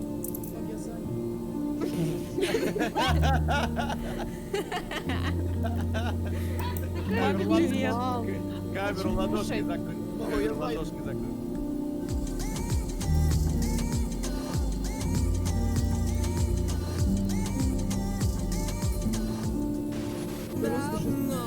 Такой, как она, ничего не слепит. Проще было Чуть глаз не взять выскочил за нахуй, ебать, чел чехол и посоветовал. забыть. Говорит, нахуй. Ну закрой дыши носом, блядь, чуть глаз не вылетел нахуй.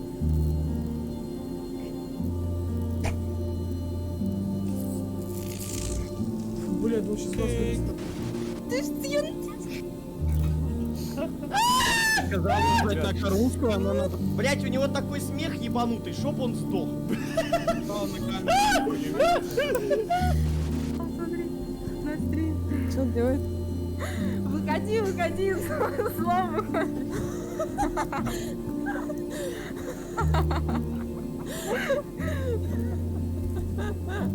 Катюха снимается, сразу.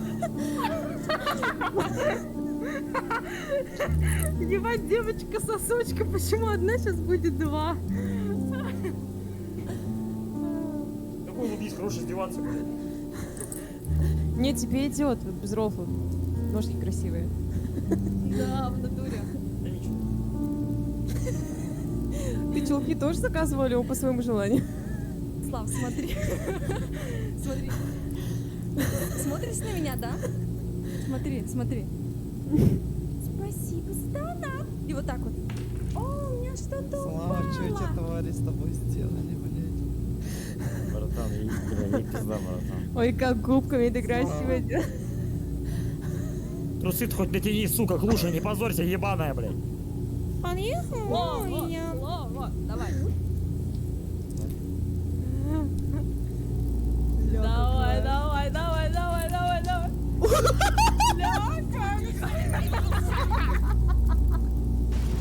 Да он заебал меня, этот долбоёб. Мапки!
Конечно, ты не можешь выбраться. Ты посмотри, куда ты залез. Ты понимаешь?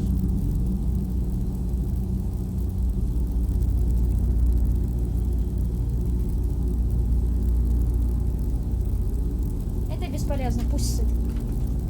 Это бесполезно. Хорошо, пусть сыт.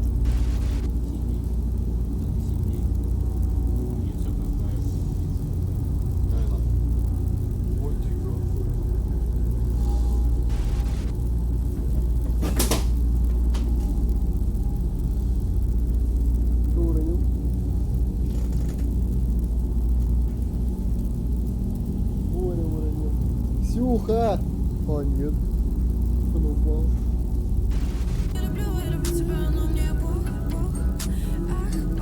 Охуенная песня. Мне пох. Что за хуйня? Как качает. Слушай, отлично, я еще потанцевать успел. Ну и говно, блядь. Ну и говно, блядь. 111 тысяч дизлайков, конечно. Мы с тобой наедине остались. Что? У меня есть боевого, отстанет меня. Что? У меня есть Юля, отстанет меня.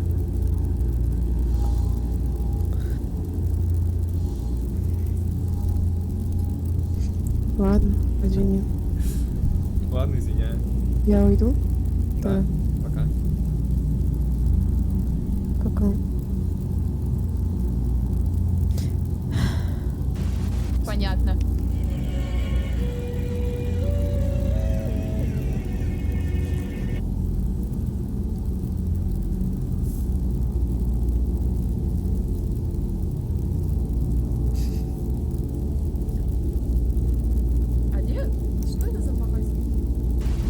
Данил, ты начинаешь, блядь. Каждый игрок по очереди должен дать синоним женской груди. Синоним. Сними одну вещь с игрока, который не сможет ответить или повториться. Данил, начинай. Мячики. Мячики, блядь. Мячики. Данил выбрал мячики. Блядь, надо запомнить, Данил. Придет ко мне в гости какая-нибудь мадам, я скажу, слышь, мячики свои, блядь, доставай. Всем привет, я Диана Райт, я стример. Так, начинаем. Дай бог. Стой! Это не так было! Огромный член.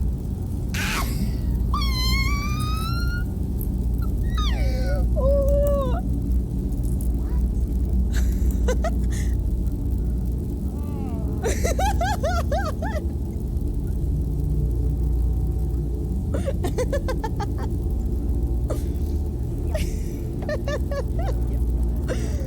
Алло, что за подстава ебаная? Не так там было, блядь.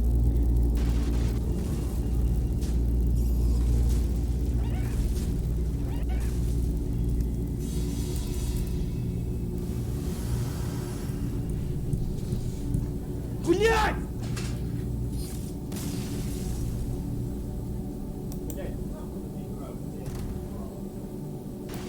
вы наблюдаете редкое событие. Все 3 сучки злого в одном кадре. Не хватает только Михалины. Тебе любое слово давай. Маг, извини, пожалуйста. Мне реально, Маг, прости. Прости, пожалуйста. Да, не перебивайте магу, пожалуйста. Хорошо, больше не будем перебивать Магу, понятное дело. Да, пожалуйста, не перебивайте. Понятно, извини, Мага. Если задели тебя, извини, братишка. Минут закончилась, минут закончилась. Может, мне для начала, чтобы как бы развиться, понимаете? Я так по нему соскучилась уже. Я не могу если больше несколько, ну, типа, мы вчера 7 часов 8 вечера последний раз. Там. Ебать, ебучка скосила. Ее Лера. Там 4 года. Нахуй, да, короче, нахуй. Я нашел тебя, моя сладость. Пошел нахуй, уебище просто, Ну, блядь. Айсулу лучше тебя, блядь, здесь типа Какая по ты фактам. такой ты, блядь, нахуй уебище просто. Ебаная, пошел нахуй просто, все, я сейчас не шучу, блядь. Вот серьезно, просто пиздуй, нахуй. Айсулу лучше тебя, Даш, ну здесь по фактам, блядь. Перданула в трусы с подливкой. Ну, типа, знаешь... Нет, я клянусь, не было. Понятно, босс. Я клянусь, не было ни разу. Я типа, ну... Кто говорит, что он не пердит с подливкой, он пердит 3 раза подожди, чаще. Подожди, а ты, у тебя было? Недавно пришел. Я на диване, я лежал на диване, думал, что переданул, нахуй, у меня как налилось, слышь, полный, блядь, стакан какао, блядь. Да шучу, не полный, блядь, что ты. Ущерба никому, ничему, и так далее. Просто в доброй манере. Давай, пошло!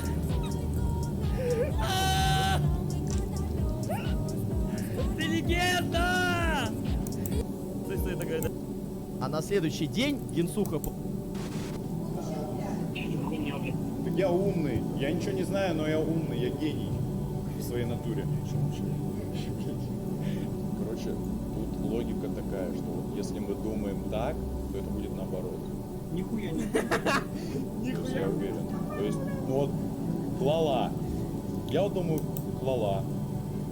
Будет клала. Что это за хуйня? Я влюбился в нее, мама. Она знает это сама. То романтика, то драма. Она стала моим храмом. Подъехал новый клоун. Обещаю, это последний донат, правда. А, он проснулся. А у меня донат куда-то улетел. Спасибо, Даша, огромное. Мапки! Мамки нема в комнате. А, понятно, блядь. Скажи им, что я его рот ебал. Пиздец. Маша, вот зачем тебе этот Эвион? Ну зачем тебе? Ну смотри на него. Он разве тебе нужен? Иди ко мне, Маша. Маша, я лучше. Маша, ну ты посмотри.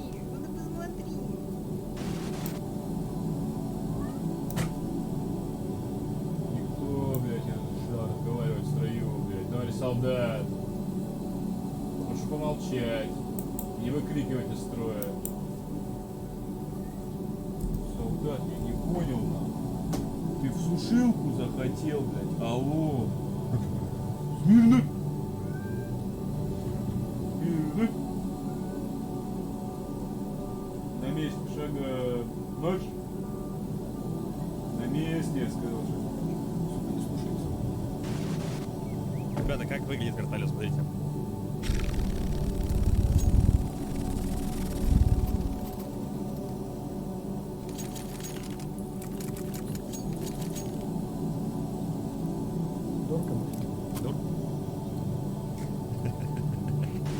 Алло! Алло!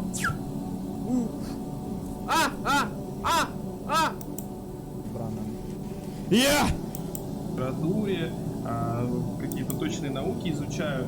А в клетке обезьянки Это уже кибербуллинг. Вот у меня нахуй реальный кибербуллинг. Реальный кибербуллинг. Блядь. Меня преследуют на протяжении хуй знает уже скольки лет. А, не сторис? Нет, и телеграм сейчас. Блин, давно не было настолько плохо, как сейчас. Даже написать некому. Вы просто не представляете, как мне надоело все это клоунада. Понимаешь, мир это карма. Вот ты поступаешь так с гаечкой, и потом так поступят с тобой. Вот я сейчас с тобой так поступаю. Я тебе говорю, ты хуйло. Я не хочу с тобой ничего общего иметь. Все. Все. Я ставлю точку на наших отношениях, потому что ты то с гаечкой, то со мной, то с Ариной какой-то. Мне это не надо, мне нужна стабильность. А она плачет, а я ни при чем. Откуда я знаю, что я плачу? Вообще у меня эти дни. Я не понимаю, почему я плачу. Я просто хочу плакать.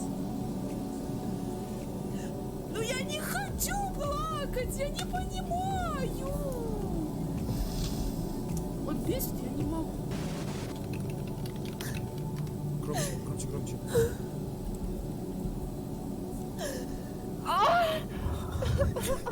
Ой, бляха.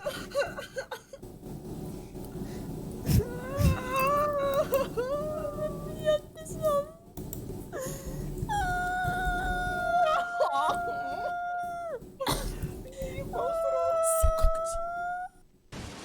А ты чё думал, мы тут, слышишь, бля, на Нобелевскую премию сдаем, блядь? Сперму глотала залупа или нет, блядь? А? Сметану, бля, пила нахуй?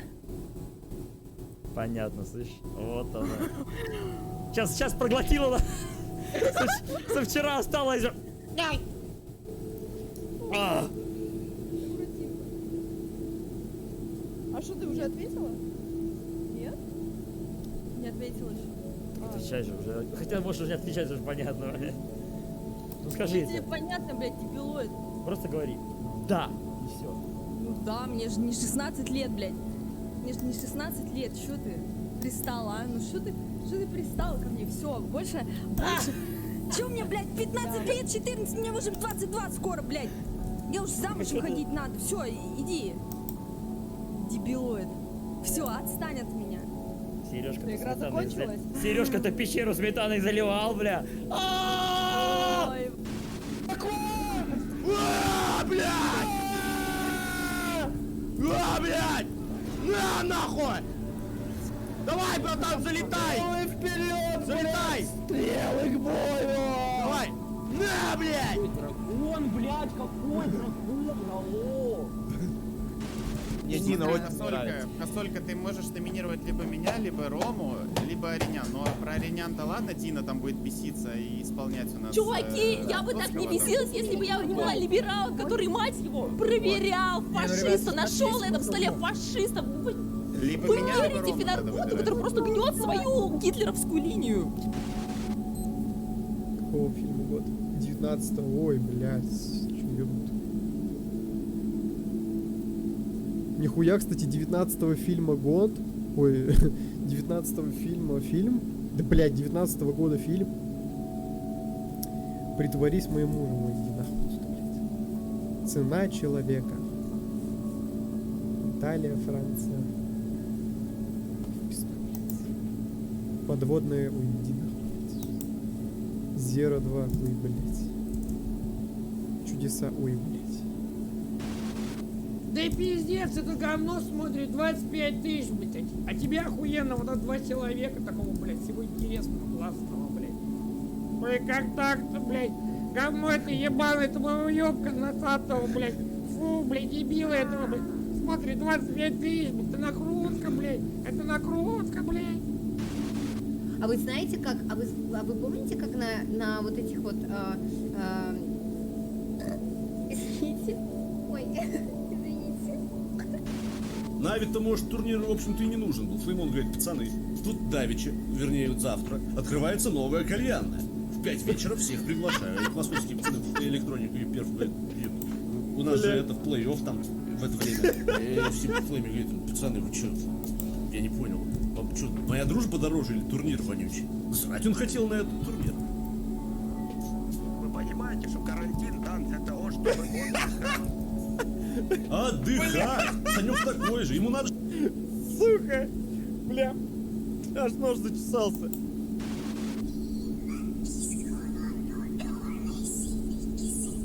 кажется, она какое-то проклятие читает. Ей-богу. Возьми топор. Ай, блядь! Да, слишком долго сидишь и цедишь тут по капле, цедишь. Боже мой, взял туалетную бумагу, промокнул и все. В смысле не сработает? Прокладки тогда носи. Так вам же никто не говорит вот так вот взять туалетную бумагу на руку и вот так вот. Вот так вот взяли туалетную бумагу, а тут писюн. И вот так вот промокнули, и на руки тогда попадать не будет. А потом еще и руки помыли. Вин. Да. Ну, блядь! Я проебал, блядь. Вот промокнули и говорит вот так вот взять туалетную бумагу на руку и вот так вот. Вот так вот взяли туалетную бумагу, а тут писюн. И вот так вот промокнули, и на руки тогда попадать не будет. А потом еще и руки помыли. Вин. Да. Ну, блядь! Я проебал, блядь. Ну просто пизда, блядь! Уёбок! Ой, блядь, ебаный сын шалавы, ебаный, блядь, дырявый нахуй. Ебал твой рот, блядь. А, заебись. Лайт ебет Асуну, а малой на это смотрит. Я вам больше скажу, лежит Боря на это смотрит, и сидит Луфи на это смотрит. И я на это посмотрела, и вам сказала.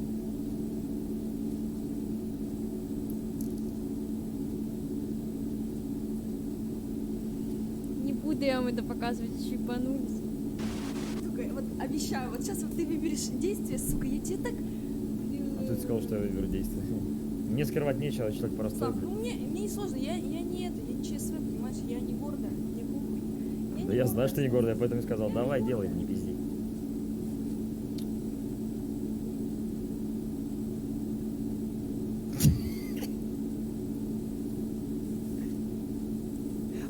Блядь. Вот, сука, вот ты у меня поползаешь сейчас, блядь.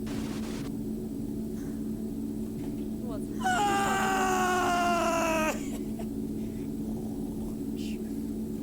Слав, здорово. А накрась глаза еще, дядь.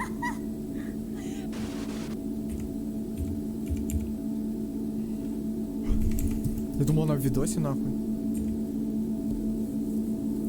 Хуя себе, Кока-Кола. Дядя экран. Ёбаные шлюхи.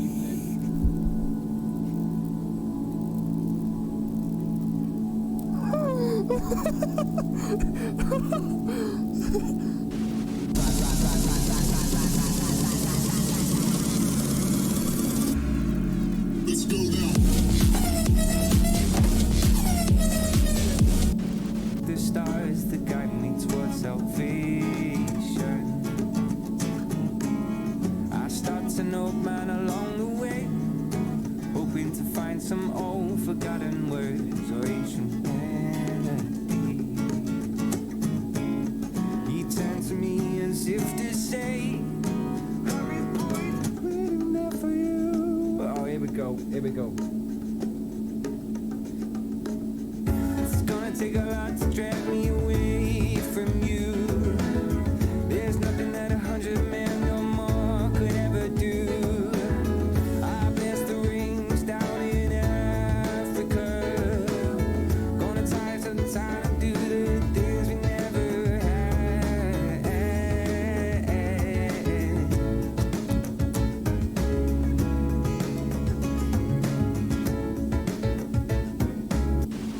Кто ищет сахар, тот найдет. Мой сироп тебе зайдет. Я конфетку лечу твой рот. Шоколадный кокос, вишневая фанта. Sweet 16 глаз, куку банды. Наводила вкусно, закатывая бланды. Снебелые поселки типа Армандо. Only solo, девки, травлы. Крик и шоты, мне мультик бармен. Как ты Тора-Тора, обещали Бора-Бора. Но какого хуя я ночую по забору.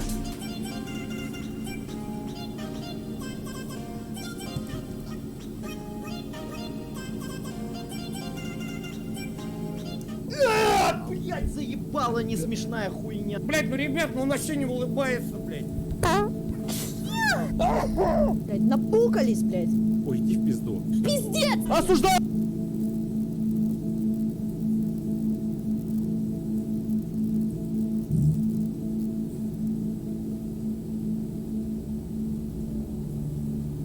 Здорово, мужики, блядь. Здорово. Привет!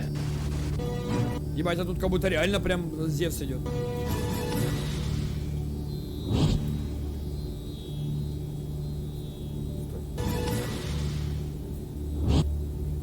Ах ты уебище ебаное! Я сразу заметил, сука! Я сразу заметил вот эту хуйню, блядь! Вот это, что это за хуйня, блядь? Что это? У меня не такой нос. Ну да, большой. Да, я покажу команду, Ксюх. Я тоже научился на днях. Давай, Ксюх. Сначала вкусняшку возьми. Опускай его. Сначала У него пинус торчит. Тебе пинус торчит?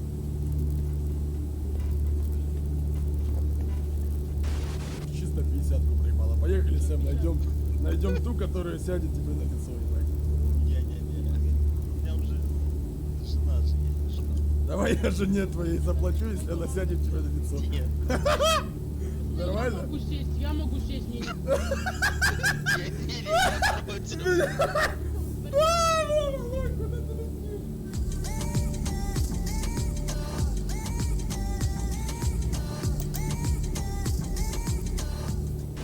Мне всегда казалось, что я могу жопу трясти. Может, попытаться жопу потрясти, это швёрка, шварц, по идее, ради социального эксперимента, знаете? Джаз Дэнс надо врубить уже. Просто проверить свои физиологические возможности, ребята.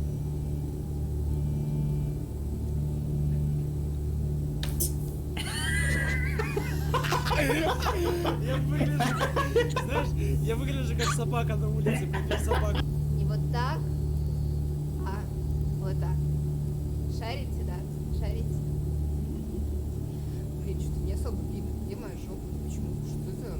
Сейчас, погодите. Что это вызов, это вызов. Вот. Что-то не получилось. Показала, и не получилось.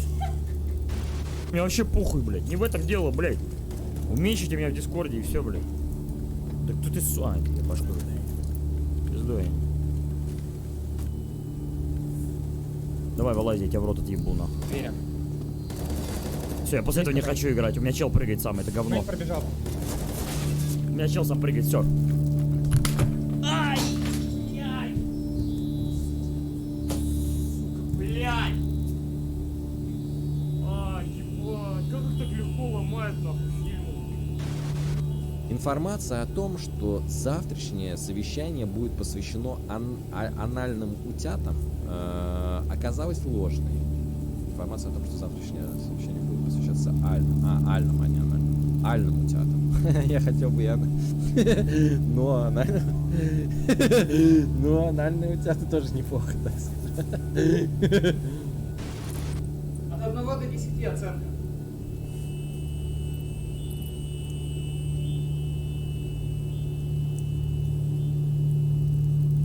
А? 10. Велик. 5.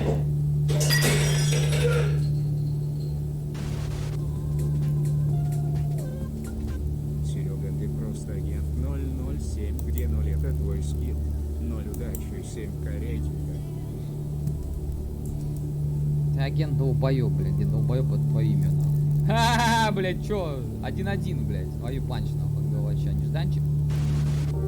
Бать кракен, нахуй. Что это? Когда все...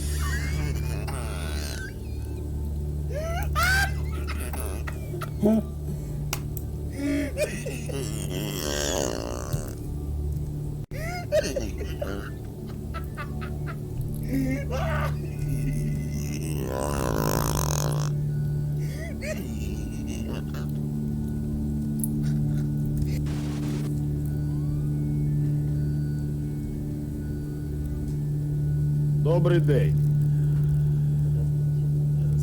А мы, понимаете, я ехал за рулем, и у меня, понимаете, на правом плече сидел ангел, а на левом дьявол. И вот я не мог определиться, вы нарушаете или нет. Вот ответьте на вопрос, вы только что нарушали? На каком у вас сидел плечо ангел? Повторите, пожалуйста. Вот прям на правом. Вот он сейчас смотрит на вас и говорит, что вы, по-моему, у вас глаза большие. Наверное, вы на свай жевали. Не, на свои сегодня не ждал точно. 1,6 на последней карте. Шансов у стримеров не было вообще никаких. Бля, ебать, он меня сейчас сжирает своими словами, блядь. Говорит, вообще шансов не было. Родной мой, блядь, при всем уважении, блядь, шансы есть всегда, нахуй, запомни, блядь. Даже, блядь, одинокий кок, блядь, меня зовут. Шансы есть всегда, блядь, даже когда кажется все пропало, блядь. И шансы стремятся к нулю, блядь. Но они все равно есть, блядь. Не надо, блядь, не надо, нахуй. Иногда можно ухватиться, блядь, вот так вот, нахуй, за челен, блядь, сильно. Ага, как-то надо будет им определить. Злой, объяснись, пожалуйста.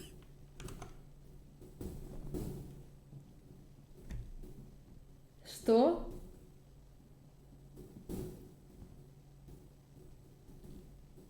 В смысле? А они типа поебались? Ой, потрахались? Взлом наконец-то перепало? Поздравляю. Ну хоть с кем-то. Если есть, я себя некомфортно чувствую, я не знаю. Есть стримеры, которые вообще типа пофиг, они в любой момент все что угодно могут сделать, это круто. А чё ты закидываешь ногу? Не, ну ног нормально, я тоже закидываю сейчас. Вадя, у тебя же сегодня индисы будут? Да. Ну-ка, таз поднимем повыше. Спасибо, Ладно, нормально, нормально. Нет, вы красава, кстати. Без рама. Как будто шарик надувает.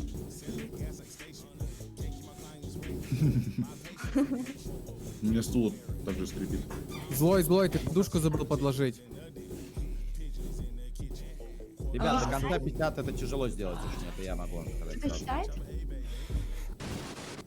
47, 48. Еще 20, 49, пожалуйста. 50. 99. Трясутся уже. 100. 98. 199. 200. 298. 299. 300. 300. Ну что, бросай вызов другим стримам. Да, черт возьми, я присела 300 раз, и вы можете, понятно? Опа, пошла, блядь. Даже не видно нихуя. Что это такое, блядь? Что ты делаешь? Что ты делаешь? Сюда! Дима, что ты делаешь, Дим? Приседаешь. Это что за хуйня?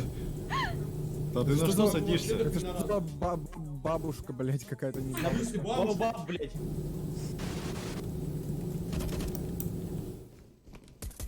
Что это? Курица? Я кого-то убила. Нет, не я. Ну ладно, одно. Что это? Так, я не понял, Microsoft. Где? Я что-то, блядь, хуя себе отвлекаюсь. Умри. Сука. Да ты уёбок, ты можешь, сука! Тварь! Мне похуй.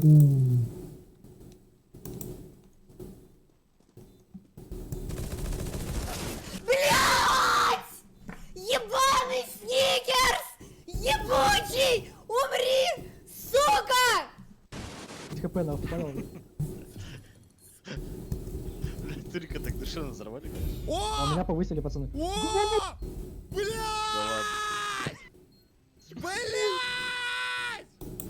Да ну нахуй! Сколько боли! В смысле, мне не дали, блядь? Мне, сука, Дядя не дали. Чи, блядь! Просто выйти в окошко, нахуй! Что это, не верю, блядь! Тысяч лет взял Да. глобал. Да. Он у меня. Так мы должны... Он красуется, после смотрит мне в должна глаз. была быть. Глаз в глаз, сука! Синий, блядь, в мой. А, блядь, мразь такая, тварь. Сука. Блядина, блядь. Губка звездочно непроницаем. Эй, Сквидвард, поиграем в морского супермена и очкарика? Нет! А теперь, пожалуйста, ударьтесь посильнее. Ну, что скажешь? Не знаю, выглядит так себе. Ось карандаш.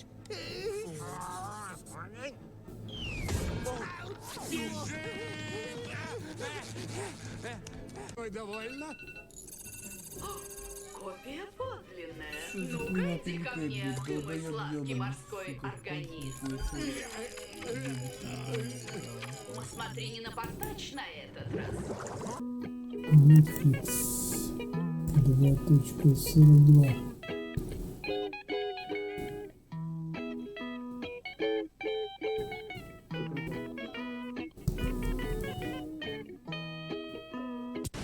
Никита, вам привет. Спасибо. Солдатня драная, ты чё здесь стал, блядь? Вы должны сражаться, блядь, ёбаные козлы.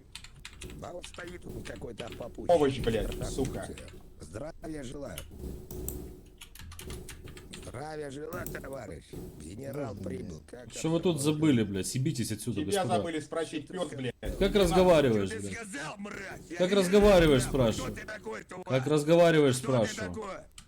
Чего, блядь, мне что выйти тебе мутный разъебать? У него кепочка морячка. Валера ебут. Срок, тут, брат? Да, чё? Когда мы тебе будем девушку искать, брат? Ну можно уже начать, кстати. Реально? Ну да. Расскажи себе предпочтения. Ну, красивая. Брат, у тебя шансов нет. С большими сиськами. Не, все, тормози, блядь. Жопой. Слишком много плюсов. Давай сразу по минусам, блядь. Ну ладно, можно лысую, кстати. Окей. Это же банан, надо его сексуально кушать. Блять, вы всегда едите банан сексуально? Мне интересно, мужики тоже едят банан сексуально? Я представляю это, типа, каждого из вас, которые берут вот так вот его едят. Что за бред? Да нет, почему так? Вы долбоебы сейчас дрочить на мою собаку опять собираетесь? Или что, я понять не могу. Нахуй. Кто, сука, подручит на мою собаку, блядь? Хоть один, нахуй, будет дрочить, блядь.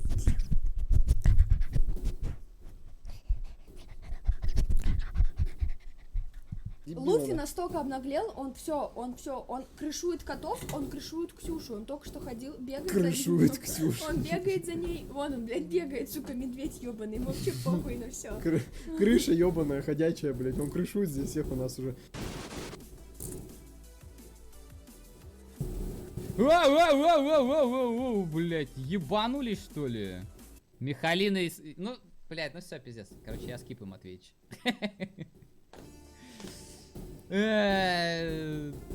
Все скипом отвечу, ребят. Только и вы не говорите, ладно? Если она будет спрашивать, скажите, что она до финала дошла, блядь, и в финале там, не знаю, проиграла. Не говорите, что в 1:32 она вылетела. Матвейча бери. Ну ладно, ладно. Один шанс еще дам, посмотрим. Какой нахуй кот? Ты ебать кого будешь? А, это... А, бля. А, для этого выбирают, да? Я-то думал, блядь, что все сидят стримеры эти штуки.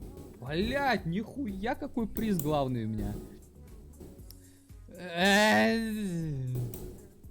Ну ладно, здесь она выиграла. Окей, ты здесь выиграла. Это не значит ничего, что... Аляша, Андрей Петров, блядь. Сложно. Андрюху поддержать чисто, блядь. Нашего нахуй. Как говорится, челика или Аляшу. Блядь. Что думаете, ребят? А Андрей Петров это вообще он чем занимается? Это ютубер какой-то или откуда он здесь просто? Ну ладно, давайте, Андрюха. Так, не, ну я давно хотел слить Матвеича, если честно. Вы тащили ее за уши. Все, ей повезло, что она дошла до 1/2, это для нее огромное достижение. Но здесь, как говорится, все. На этом... Нелегкая битва, ребят, нелегкая битва. Вы хушите фотки.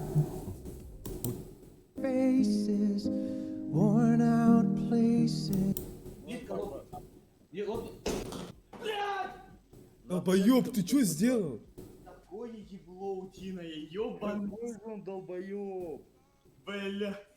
Роллы выкинул, блядь, какой сломал, ёбаный. Еблан. Неси пол мыть, брат. Какой ты из... Ёбаный ролл. Чуть-чуть есть. Блядь, рука болит. Очень много новых стримеров, они захватывают Twitch и вытесняют старичков. Я не могу себя считать старичком, но я старичок. И в стримерском плане, и вообще сам по себе. Кто эти все люди? Ну смотрю, да, вот смотря какая. Страшно, ты знаешь, такое понятие. Патрон! Вау! Ебать! Прямо завода! Чего? Фак, почему анимация не Ты же отдал.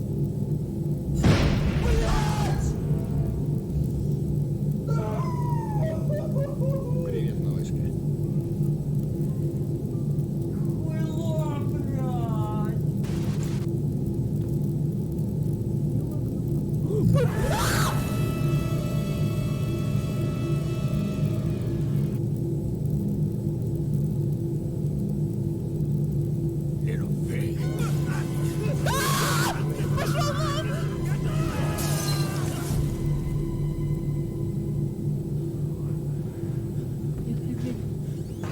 Ну нахуй.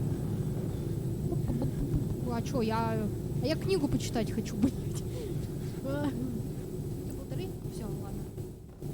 Ладно, брать минуту полторы, тогда похуй. Что это? Вы идиоты! Блядь. Сука, нахуй, блядь, нахуй я посмотрел это! Ебануться, блядь. Если она у вас заходит далеко, очень далеко, это, короче, линия жизни, вроде как. Правильно, Гакик? Поправляй, если что-то не так. Это линия жизни. И если она идет далеко, то вы дольше жить будете. Но если она пересекается с какой-то херней здесь, то, пацаны, пизда. У меня пересекается. Я точка. Я точка, блядь. Я тоже. Да.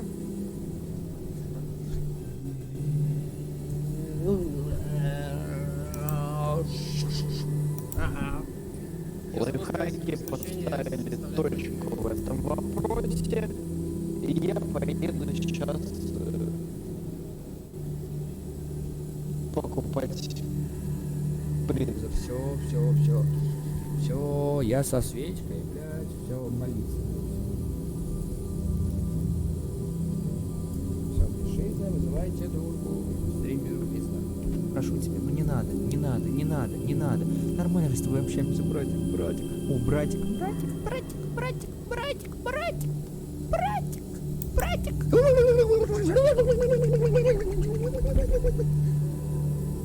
Тихо.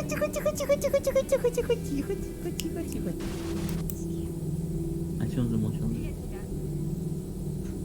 Там Инстаграм тыкает. Там. Ебать, ебучка скосила. Юлия, Направо, там 4 фотки. Нахуй эта гачка, нахуй это смысл. Нахуй я нашел тебя, моя сладость. Ваня! Оги! Отменили! УГ отменили, я так рад. Да ладно. Это что, над? Спасибо. Моргни, если мокрица уже заходила в бухту. В чем моргнула? Нет, отстаньте. Чего вы ко мне пристали? Наши вороженьки, як роса на сонці, запануємо ми, браття, у своїй стороні. С юбилеем меньше, чем 3. 4.20 распределились. 5% заглядывают в вырез Аляши. Перестали заглядывать. Что вы... О боже, чат, вы нарисовали на Олином лице писюн? Чат, ну перестаньте рисовать писюны. Да хватит. Перестаньте рисовать писюны. Все, время истекает. 24,6, так, 34, и, ну и 7 туда же. И... Минуточку. А как распределились? Тихо, не отвлекайте меня своими писюнами. Там членик строите, не получится у вас. Большинство выбирает Олесю.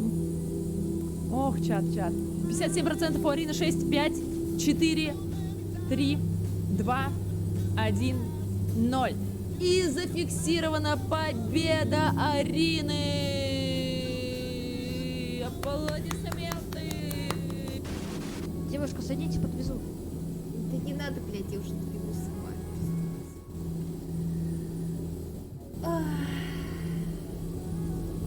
Подвезу. Не надо, садитесь.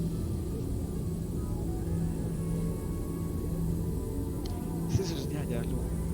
Поехали. Падай. Да куда ты? Ой. Я реакцию беру, все, похуй. Я жду. Запушил. Где? Это калёный, Бля! кстати. Кашьете дверь, что вы слушаете. Да блядь! Сука! Чё смеешься, блядь? Ты импала, блядь? Ну это не импала.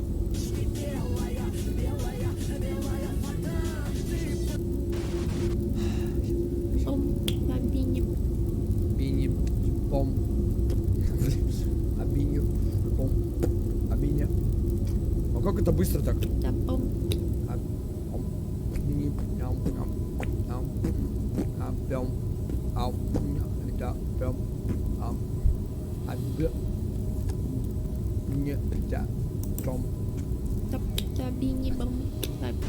Ничего опасного там не будет.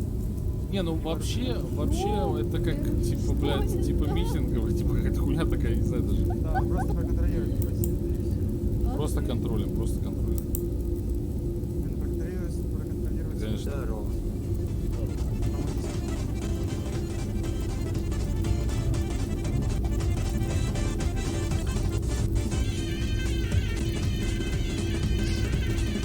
Нормально.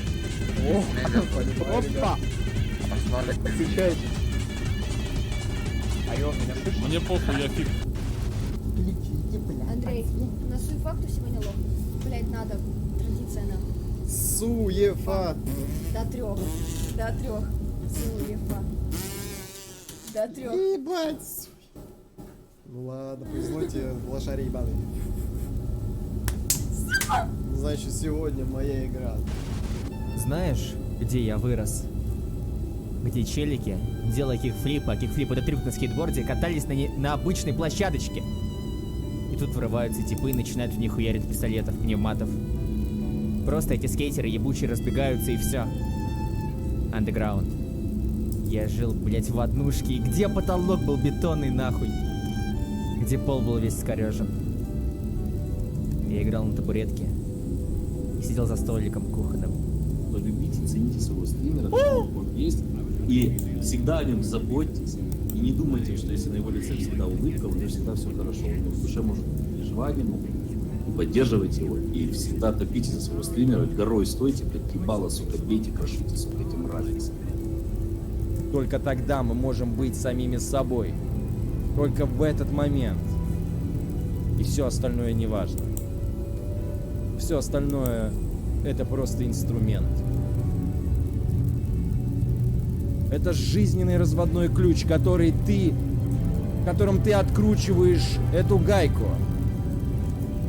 Не нужно воспринимать его как таблетку от бессмертия.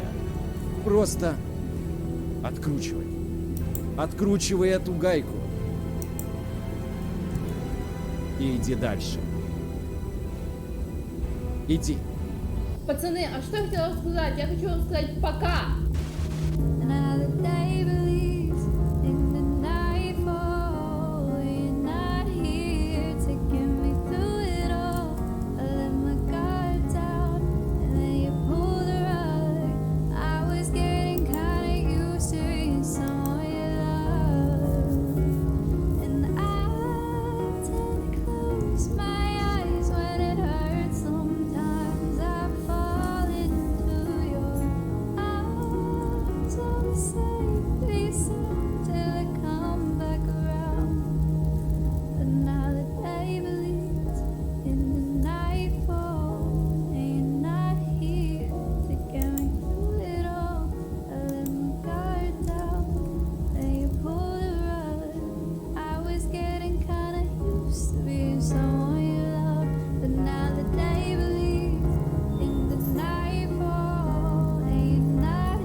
pull it up with the pump. Suns that I make you suck. Drugs always keep me up. Wake up in the morning just to pass up. Bitches, fuck, population. Body, immigration. Lord, the forsaken. Watching bitches fornicate. Shit. Lucifer, Beelzebub, Satan. 666 be my language. Smoking on something that's flagrant. Shooting up something that's tainted.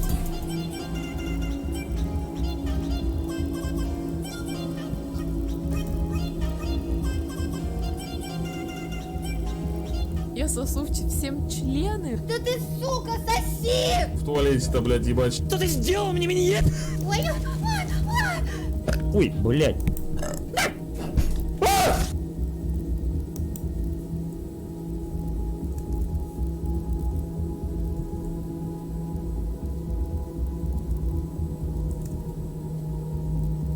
Всем привет! Всем привет.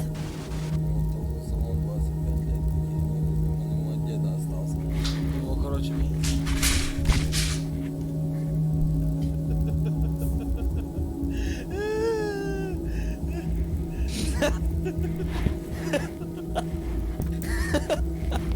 Ты че ёбнулся, дядя, только на стриме видит. Если у тебя не про, значит у тебя такая же модель. Пошёл ты нахуй, Вася. Ну шо, блядь? Да пошёл ты нахуй. Да ладно, Вован, блядь. Чё, Иди блядь, нахуй, чё нахуй? иди нахуй. То есть, блядь, у меня должен быть говённый, чем у тебя, да? Да пошёл ты нахуй.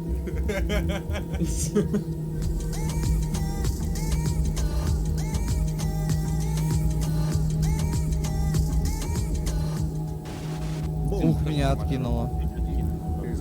Такой Что с интернетом? Я не знаю. Типа за коробкой сел и все. Я прям как профессионал, запомни это. Меня до сих пор ищут родители. Найти не могут.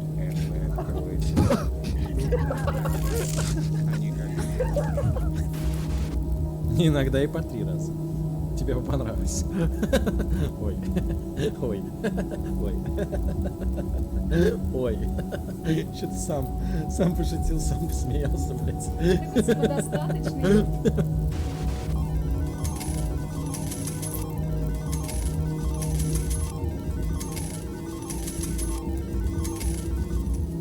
Как быстро достать 1000 рублей? Очень просто. Ты можешь поучаствовать в митинге, продать бабушкины заготовки, зачитать рэп. Не сломал точно. Был. Зачем? Только нужна, кстати. Хуй, ребят. Стоечка. Как так-то? Идите. Алло. 3. Смотрите, а на этой руке? А на этой 4. Ёбаный в рот, да как так-то? А, смотрите. Встает стоечка. Хоп, хоп, хоп.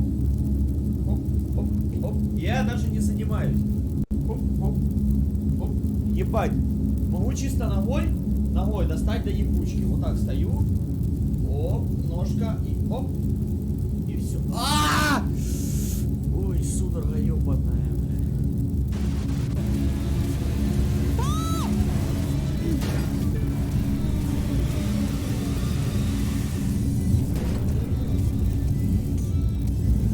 Подождите, гонки. Главное безопасное вождение.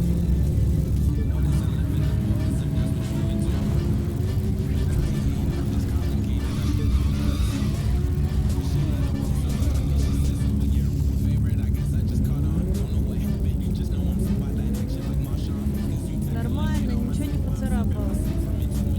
Главное — привести зрителей в восторг. Только так и можно заполучить любовь публики. Да, стать гонщиком, потом Я ни во звездой что этого не шоу въехала. и наблюдать, как подскакивает число фанатов. Тихо, тихо, тихо, тихо, тихо. Тихо, тихо, тихо. Я вообще в гоночке не умею. А здесь как-то у нее еще отклик на руль какой-то. Она так крутит.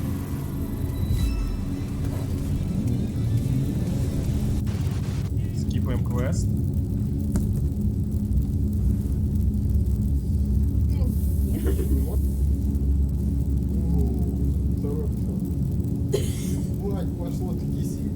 Еще в обратную сторону, да? Ксюш, так подожди.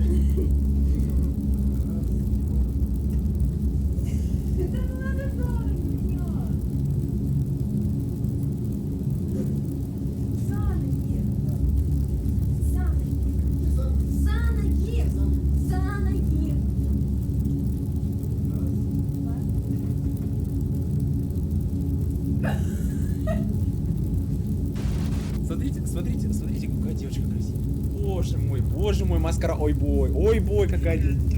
Мальчик наконец завел себе Инстаграм. Я вот тут где-то отмечу. Это чё? Я этого не видела. На сайте Адмирал Трикс.